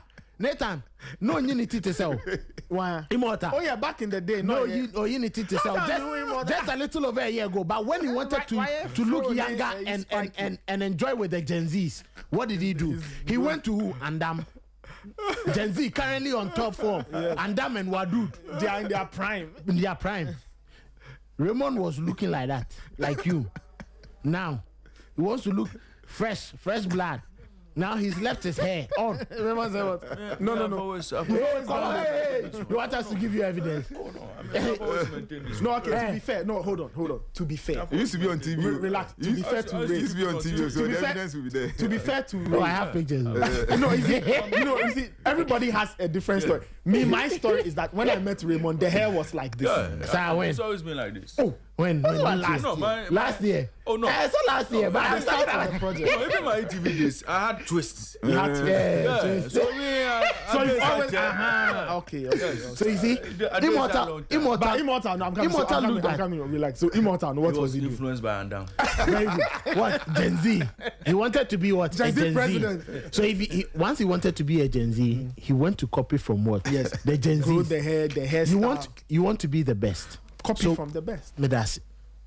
Okay, so see all this. By Immortal, you've mentioned. I'm coming. Yes. You've mentioned something important, and I want you to go more on that. Money. Yes. You've mentioned money. It's all about money. Investment. If you don't have the money, we had Sporty. Sporty is moving forward because there's money here. Yes. So where there's money, fear. Sika umuno. Won't send collapse and say, "Oh, come do more." Debbie.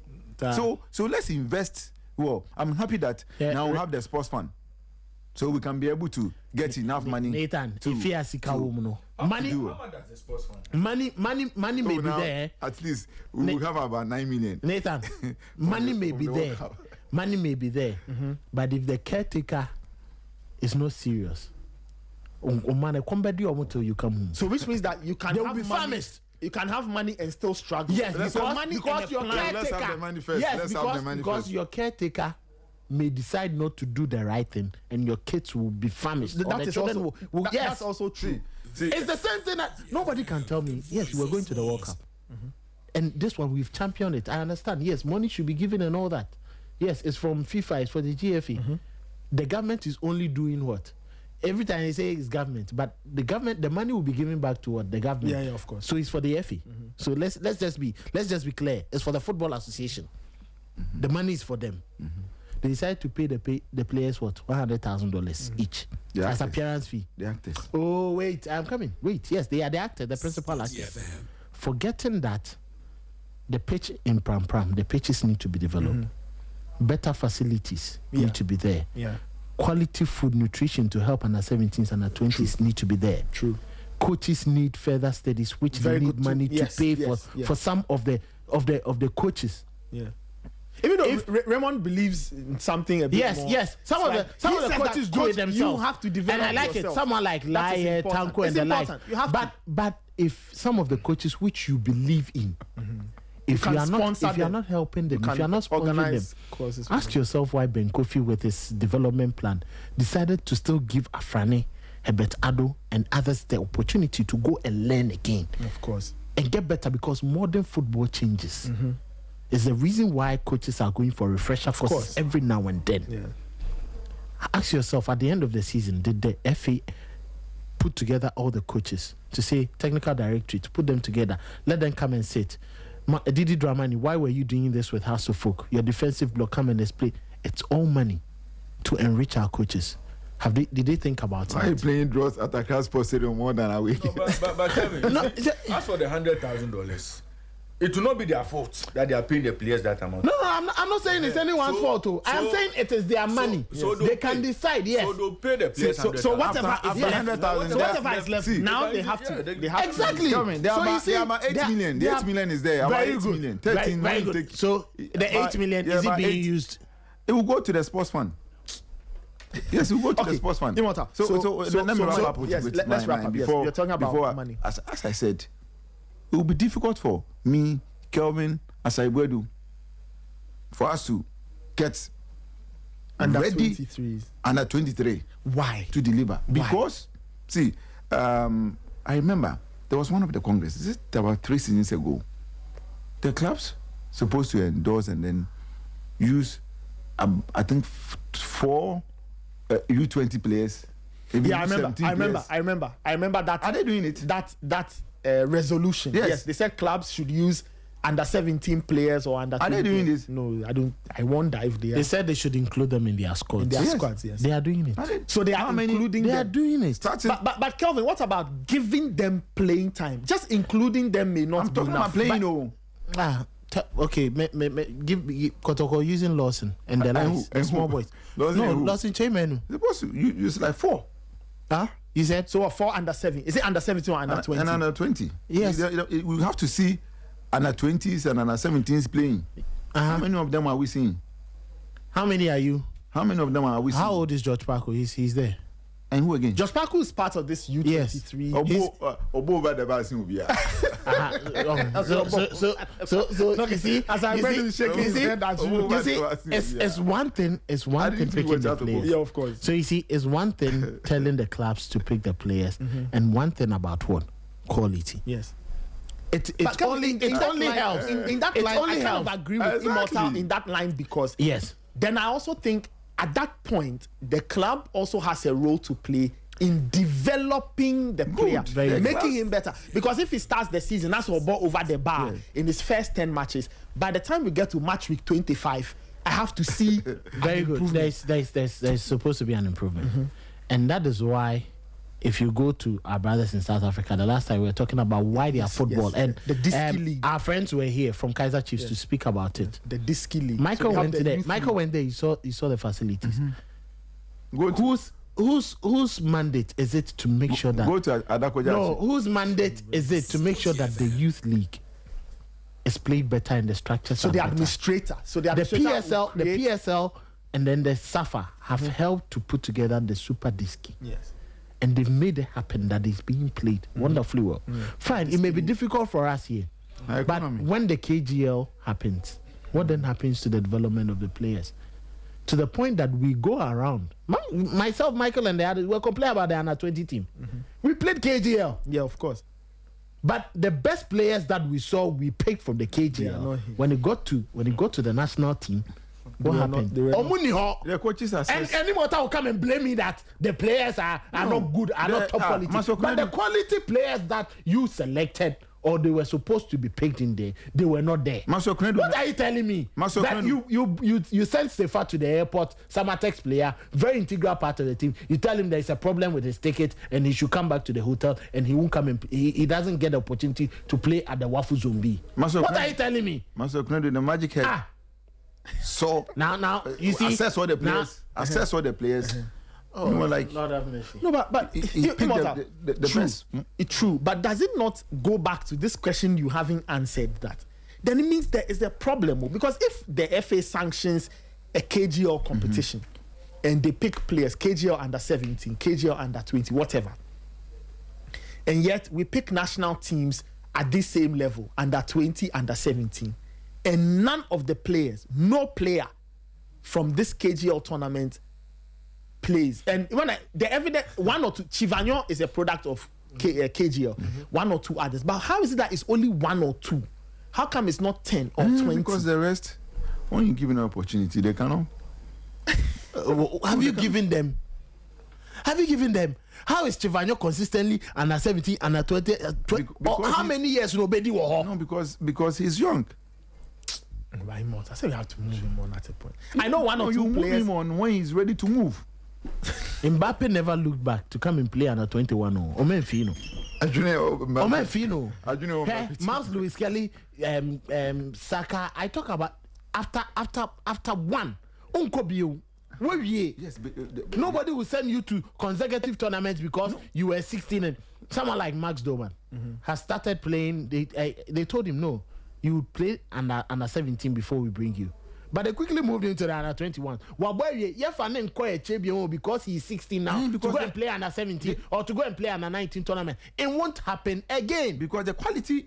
What quality? Are they under 18 or under 19? They are good. They are there. So they are ready to. They are ready. Their word is ready. They are ready to fit in. So you should make your players ready too. Hey, that's one. So it comes to our clubs. It doesn't come to our clubs. The KGL after selecting the players, should it be the clubs? Okay, when you select the players, should it be the clubs? No, go to their respective You send them to camping. Don't you invite them for camping? Yes, what the players they have. Isn't it a responsibility of the FA to make sure that these youngsters or these players that they select from the KGL tournament, who they are going to feed into the national team, they look at their progression and focus on their progression? Now, what is the need for a technical director of the football association? You do that, but they have to go back to where? Clubs. True. As for the clubs, they will always go back. They will always go back. But what are we doing broadly? Because when they go to their clubs, so you see now they lose form. Yeah. So which means that the problem is with the club. Exactly. Sure. If they are playing, they are doing well. Won't we see them? Nathan, but why did they lose form? Immortal, why do you think national team coaches visit clubs? Just and to monitor the players, interact with coaches and co. And then we've been seeing them. and co. Wait. Desmond and co. We've been seeing them going around. They go around where? Yeah, they go to around. The training grounds. Yes. They go to matches and co. To go sit there and watch or interact with the coaches and get to know what. Interact with the coaches and I'm giving you one instance. Remember when Benjamin Asari got into the national team and then? Yeah. When Fresh Chef had to visit Hasselhoek. Yeah. Even recently when the current goalkeeper's coach came, he went to Hasselhoek. Why? Because there needs to be something that should be done. So there is focus on the development of that. And there has to be a certain relationship. Thank you. Between the club. I remember Barreto and Zumdek. Yes. You are talking about that relationship. And that relationship has to be created on the basis of like a certain broad understanding of what the kind of football we are playing. Thanhow we see football philosophy. Football philosophy. They cried a head coach of the national teams. How then do we? So you see that conscious effort should be made, and it is the duty of the Football Association to let us know that, come on, this is the tangent, this is the direction we are going. So you get to the clubs, you get to the coaches, and tell them this is how we want to play. That is the reason why I'm speaking about refresher coaches, courses for the coaches, and all that. It is the duty of the FA, so that when the coaches understand. And it gets to that point, you know that I am moving on with this coach. This coach should be doing this for me. And we should stop the chopping and changing. If you have 16, 17, 18, 19, 20, 21, 23, Nathan, it means that every year the players are aging. How much of a problem should it be for you to move if Prekon is with 15? Shouldn't he be moving with the 15s to 16? Yes. Then he will move to 17 with the same players. Yes. Maybe, yes, obviously some players will drop. You get new players to fit in. But the core, the spine of the team will remain intact with the coach. And of course, the other factor is the fact that if there's a uniform way of doing things in terms of how we want to play, exactly, style, it won't matter too much who goes in and out. The broad understanding is there. And from Paul Manson, Ogum, Adechi a Kasim Mingolo Kansi, Adechi a we. Kweku man. See, all these things are happening because today, if let's say House of Oak won Desmond Ofei, yes, he will go. When you go and coach, obviously you have to push another coach. I mean, because they don't pay the junior coaches. They don't pay them. So if you are paying them, you sign contract for 4 years or 6 years. Yes. It's okay. Then we are moving you from under 15. You go to under 16 under or 16. 17. Then you move like that, but they don't pay them. So some of them they will be coaching, and then clubs will approach them and sign them. So they have to leave. When they leave, another coach has to take over. So it goes back to the money thing. Exactly. We talk about. It's all about the money. But it's also about. Then it means that then we also need to organize our things well. Because the money alone will not solve the problem. Let them prudent spending. Nobody is saying don't spend the money. Will move more than 50%. Yeah, but that's what I'm saying. But the money alone will not solve the problem. The money and the plan. You talk about the plan is there. You talk you about need the money to execute. I agree with you on the AstroTurf. Yes. We need to stop doing AstroTurf. Build proper pitches. Exactly. And then do Ghana, Sports Stadium and Co. We don't have better pitches there. Yes. How much more? Division 2. Michael, let me come back to you. Your very good friend Immortal. I don't know what your concluding comments are, and then we quickly need to touch on the breaking transfer story. Arsenal and Newcastle have agreed a nice fee for Bruno Guimaraes, £75 million on the table. Michael, just your quick thoughts as we close out. Time check is 9:53. I agree that there are a lot of things that we need to do to improve our game. But I even also think that amidst these challenges, coaches can do things properly and they can improve in terms of how they do their job. It is one thing that is not really helping us in terms of our national teams. Okay, all right, Michael. Thank you so much. Time check is 9:54. If you have any comments, you can send them in on 054-257-1061. All right. So the breaking news coming in is Arsenal and Newcastle. Look, portals like the BBC will always play it safe and say things like Arsenal set to sign Bruno Guimaraes. But yeah, the deal, according to insiders, £75 million. Arsenal and Newcastle have agreed a fee. And according to this story, Newcastle and Arsenal have been discussing the final terms of the deal this week, with the final agreements now considered a formality. If you go to The Athletic, their story says they say Arsenal nearing agreement for Bruno Guimaraes transfer from Newcastle. I thought there was an update to this particular story. I don't know why that update is not there. But bottom line is that Arsenal will eventually get this deal over the line. Interesting bits. Kelvin, quick thoughts on that, and then I take Michael's thoughts and Raymond's thoughts. Well, I think very, very short. Arsenal need that kind of steal. You may have someone like Declan Rice, bumping forward, especially in games that are very open. You can see he can drive through with his energy into the blocks. But when it gets very tight, watertight, Martin Odegaard is not having his day. You need someone with steel and intelligence, brilliance, to find those pockets of spaces in those tight areas. And I think that Guimaraes also adds that steel to Arsenal's midfield. Zubimendi may be intelligent, a controller and all that, but when Declan Rice is out of sorts, you clearly see that deficiency in Arsenal's midfield. So he adds steel, he adds, aggression, experience. He's already 29. And you know that as a captain of Newcastle, he has that command. If you see him in games, he's a fighter.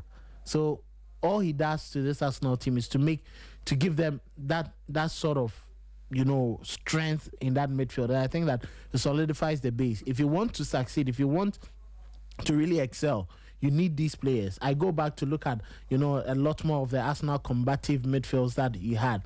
You had Edu, Vieira, you had Gilberto Silva, Vieira, Emmanuel T, and the likes.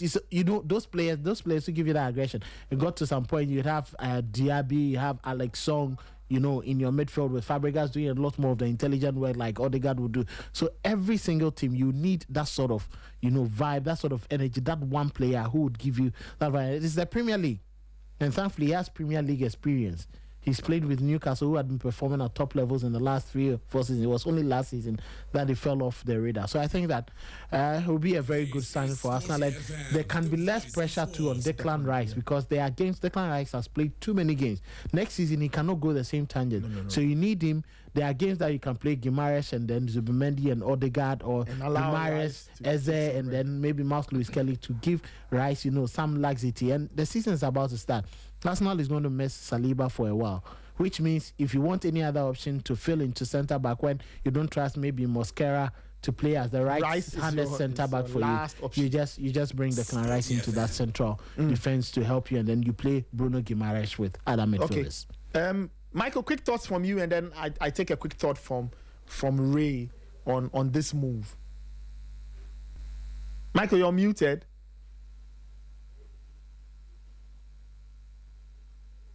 I think it is Arsenal trying to improve their quality in depth. The quality depth is important for teams that want to take their success to the next level. Mm-hmm. What Arsenal did last season was winning the Premier League, but at a point in time, it was clear for everyone to see that their midfield options had actually burnt their fuel to the extent that their tanks were running empty. Zubimendi at a point in time had to drop out of a starting lineup. Miles Lewis Kelly had to take up that position. Declan Rice, we've often said that it looks like his body is not breakable, but again, he's human. A point will come where the load he's hard to handle will have a toll on him. And for club and country, it's always been ever present. But in the closing stages of last season, he had to play through the pain barrier.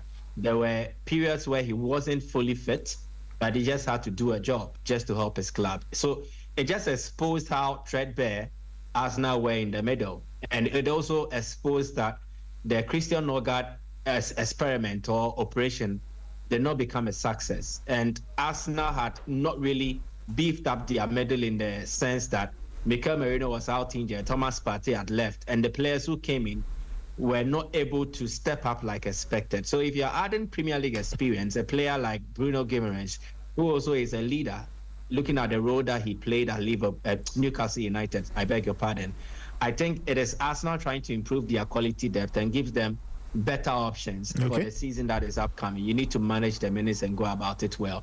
And I think it's a step in the right direction. These are signings where Arsenal don't just need to embark on a revolution. The squad that won them the league is good enough.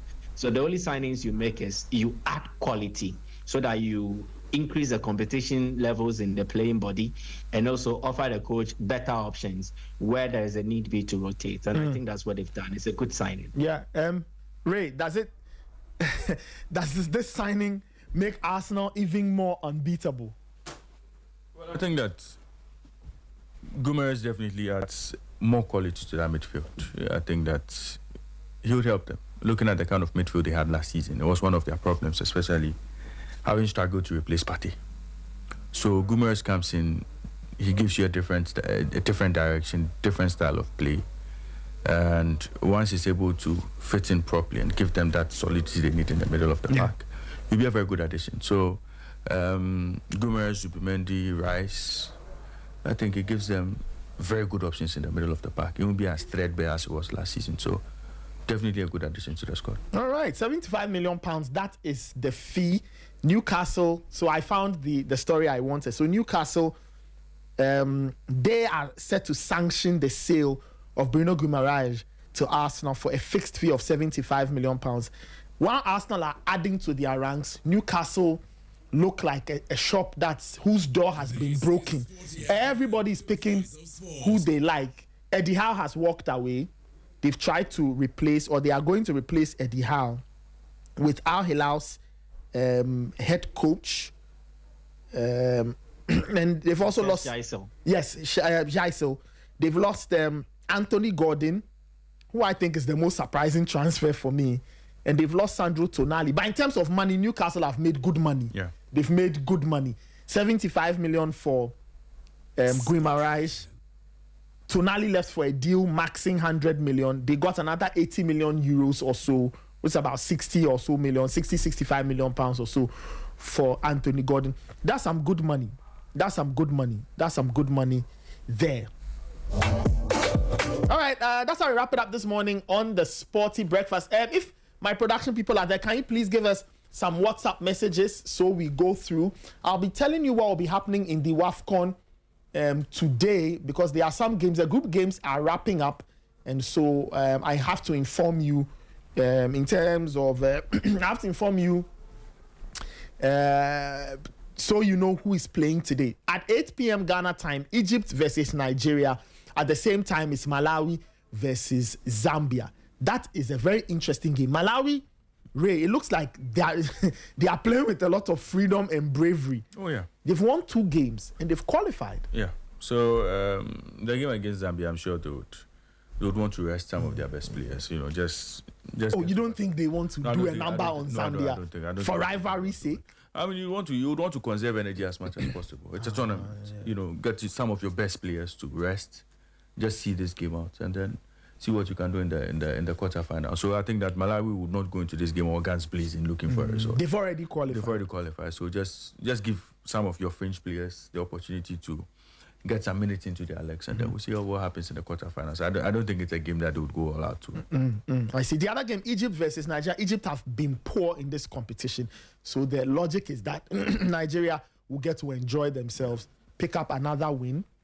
Yeah, of course. You know, I didn't expect Nigeria not to bounce back in that second, and I don't expect Nigeria not to make it to the semi-finals. And so you think they will make last 4? They'll make last 4, and they'll definitely be in the finals. I mean, the only team that could possibly stand in their way could be Morocco.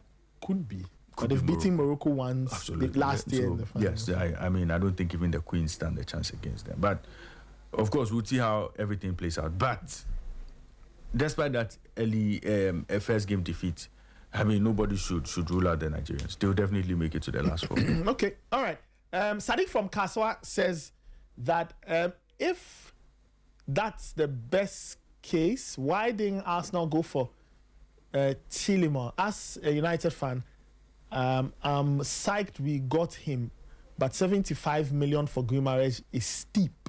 Well, it is very steep. Very, very, very steep. But look, that's what happens. You want your player, you get your player, you move on. This one, Nathan in Kaswa says, this football development issue, all the stakeholders need to do their part. Government has to invest. FA needs proper direction and implementation. Clubs must have proper development plans for their players. But the current admin has shown that they won't do the right thing no matter what. Just look at the data on some of the minutes players had last season that Masai Bredu put out. What kind of scouting was done? Even if government pumps money and they don't check this FA to do the right things, the investment will be a waste. We've had 80 million given to Premier League clubs only for us to see some pulling out of the league. We can't continue like this and expect football to be better. Nathan from Kaswa, thank you. I agree with you.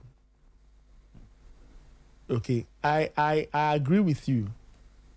Okay, this one says, I believe Immortal's point is being rehashed, and you, Nathan, are not helping the discussion. This one says, Immortal hasn't communicated that there's not a problem. He says there's not enough talent in our system for U23. Sporty FM. And no one has proven otherwise.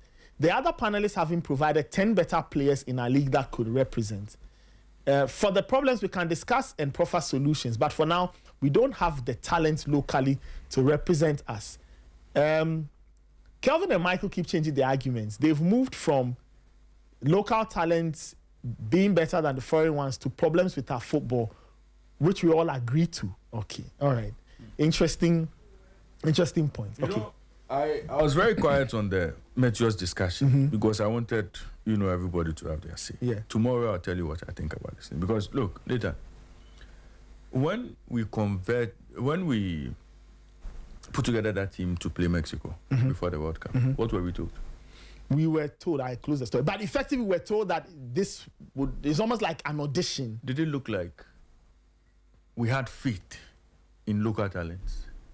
No, the squad had a lot of players from outside. Yes. It was Adadi and Razak Simpson, Agbasi. They were the players who were in there. Yes. Those were the players we believed could have even gotten a call up to the Black Stars, two of us.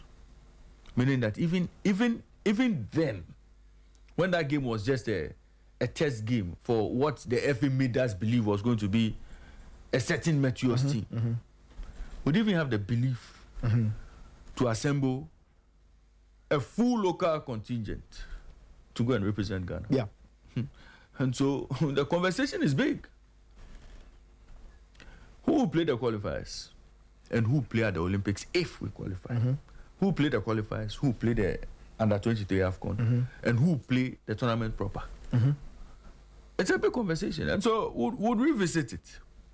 We'll revisit this issue, this Meteors issue, because look, Nathan, the local scene, it will be difficult for us to put together a home-based team that will be or form the nucleus of the Black Meteors. It won't happen. It can't happen. Right. And if that is the case, we may miss another Olympic qualification. You see, I understand that is the reality. But the question I asked was this. Okay, so even if that were the case, and we use foreign-based players to qualify, my fear is this. The Olympic tournament is not a sanction. Like, you get it on FIFA's calendar, they know that the Olympic football tournament will be played, but countries are never mandated. Right. That is true. That is true. So the question I ask is, if we qualify, if or even when, whatever, we go, and a club tells you that I'm not releasing a player for you to go and play. See, for Ghana, what is most important is for us to qualify first. At least seal that qualification. So whichever way would seal qualification, wherever we'll get the talent from to seal qualification, we'll do that first. Okay, so you're saying that this hurdle of whatever, when we get there, we'll figure it out. Who would play, who would be in the final squad, would figure it out. But for now, let me we would have to put our best foot forward during the qualification. To qualify, no problem. Let me. Later, point of interest. Everyone is speaking for me. You see, if you remember, when we failed to qualify for 2012 London 2012 Olympic Games, Samuel Nkrumah has to sacrifice with some others for us to qualify for African Games. But did you see them? We saw different players playing for Ghana. Gabriel Firmino, Smiler, Rashid Smiler, Mahatma Otu, and others went to play.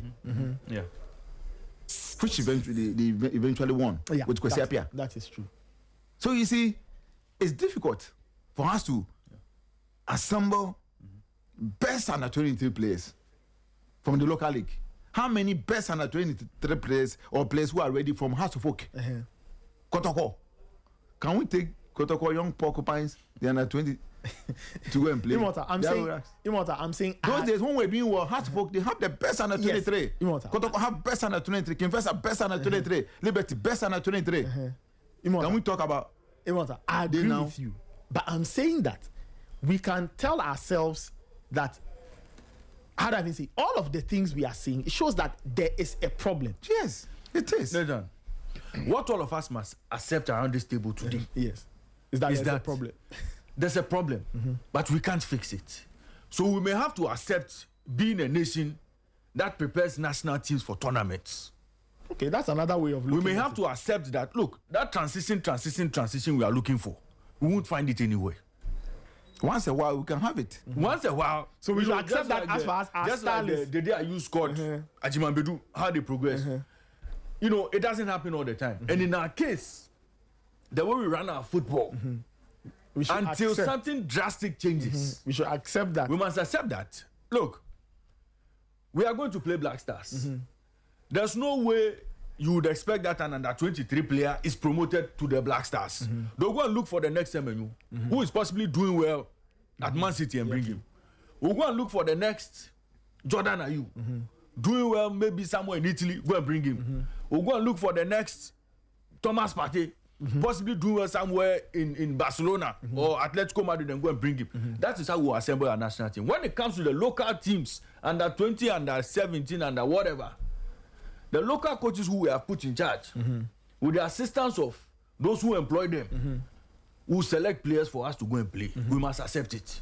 See, so that progression you are looking for, that Lions under 17 team, Ogum's under 17 team, we want to see a lot of them in the under 20. You say that in our current state it won't happen.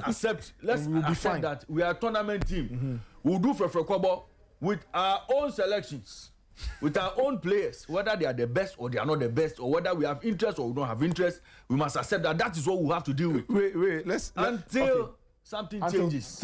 Let me add this. Let's go back a bit. In 1992, when we did well in Barcelona, yes, you were champion. Kwame Ayew, Maso Konedu, Yapre Koenko. Where do we have those players in our league now? 1996, Atlanta, Felice Abuaje, Auguste Nainfo, Imano Sekufo, Simon Sekufo and Co. Do we have the same? Can we compare our players in our league now to them? You see, Emo. No, even before the 2000. When you go to 92 and you go to 96, if somebody had sneaked in MRI then, good. A lot of those players would have been dropped. Yes. The voice of Today that there's MRI. Today that there's MRI, and today that scrutiny when it comes to age has become key. Nathan, a proper under 23 will play under 22 football. 23 football. Okay, so that is true. So why is it that? So why is it that when we take our under 22s or players who are proper under 23s, and we match them to their peers in other countries who are under 23, then we have. So it means that some people are proper under 23s. Will play football that an under 20 will be playing. Okay, proper under 23 will be playing football, under 20 will be playing. Now that under 20, ideally, we should have found a way to let that under 23 boy play under 20, beat everybody, win trophy. But now we don't get it. So that under 23 boy, give him 3 more years, 26, 27. He will be able to play, compete, qualify, win medals, win trophies. Okay, you see that 3-year gap. That would have sneaked in. plus two. We are not getting it anymore. Plus 2. So plus we have 3. to. Plus 2. So we have to wait. We have to wait until. So it means that at the developmental level, we are missing out. We are missing out in terms of properly preparing that under 17 boy to compete with the likes of the Kobe Menus, or that under 20 boy to compete with the likes of Kobe Menu at 20. So, you see, the gap is in the development. What we are teaching them at that stage. So, a Kobe Menu can walk into under 20 team and boss the entire midfield. Yeah. Because everybody playing around him, who we say will be under 20, proper under 20 at that time, may not reach the level of training, the level of foundation he's gotten. You understand? So, if we don't change that one, so let that under 20 boy, by the time he's playing proper under 20, he knows everything. He knows almost all the things he needs. We don't have to them. Play almost like Elamin Yama or Kobe Menu. If we don't have those ingredients in the players, we now have to go and look for that and that 23-year-old boy who is reached there, who's gotten there, and now bring him back to come and play under. Hoping that MRI will not expose us. No, that is the reality. So the challenge is with how we develop our players. So today you can't find an under 17 boy dominating the headlines like 17-year-old Lamine Yamal is doing. So because the foundation. Yes, that's the point I was trying to. The foundation. That's the point I've been making. So you see, when the water takes me to 92, 96, I'm saying if we had brought in MRI, problem. Oh, my brother, half of the team would have been gone. All right, let me try and wrap we'll up. be playing on Astroturf. Of course, that's also not good. How? Why? Why would we do it to ourselves? And we tend to blame others. Who are we blaming? Who are we blaming? Who are we blaming? We know. We are blaming but we are blaming ourselves. We are blaming. We have to do the work. We shouldn't point fingers how do we on coaches and this. But it's all everybody is part. Watch Andre Ayew. When Andre Ayew first got a call up to the national team, he was 17. Good. That was the Black Stars, so 2008. Yes. Look at his quality then. Why was Andre Ayew doing so well? Need proper development. Proper development in what system? Of course, in a non-Ghanaian. See, there was a player. Our time is going. Yes, there was a player with Tamayut. They call him alongside the Dayu. I've forgotten the name. Abegu Gwanza. No. There was another one. Clifford Awadi. No. It's not him. No, it's not Moses. Before Moses Oje. He didn't get the development. Did you got? This is Sporty FM, the voice of sports. Where did he go? Because Didayu was with Marcel. Proper structures. Proper food. But nutrition, everything. Truth be told, that Andrea U squad. Some of the players in there who were playing quality football at the time. We all know that if MRI had done a proper job, some of them would have been there. So I say MRI didn't do a good job. No, I'm saying that. Oh, Mandeta, we know. That's our show for the morning. Time check is 17. What I tell you, machine bomb picking. Anyway, that's how we wrap it up. Many shouts to my production team for all the support. Many shouts to Fire and Emmanuel Amga. Many shouts to my DJ Fidel.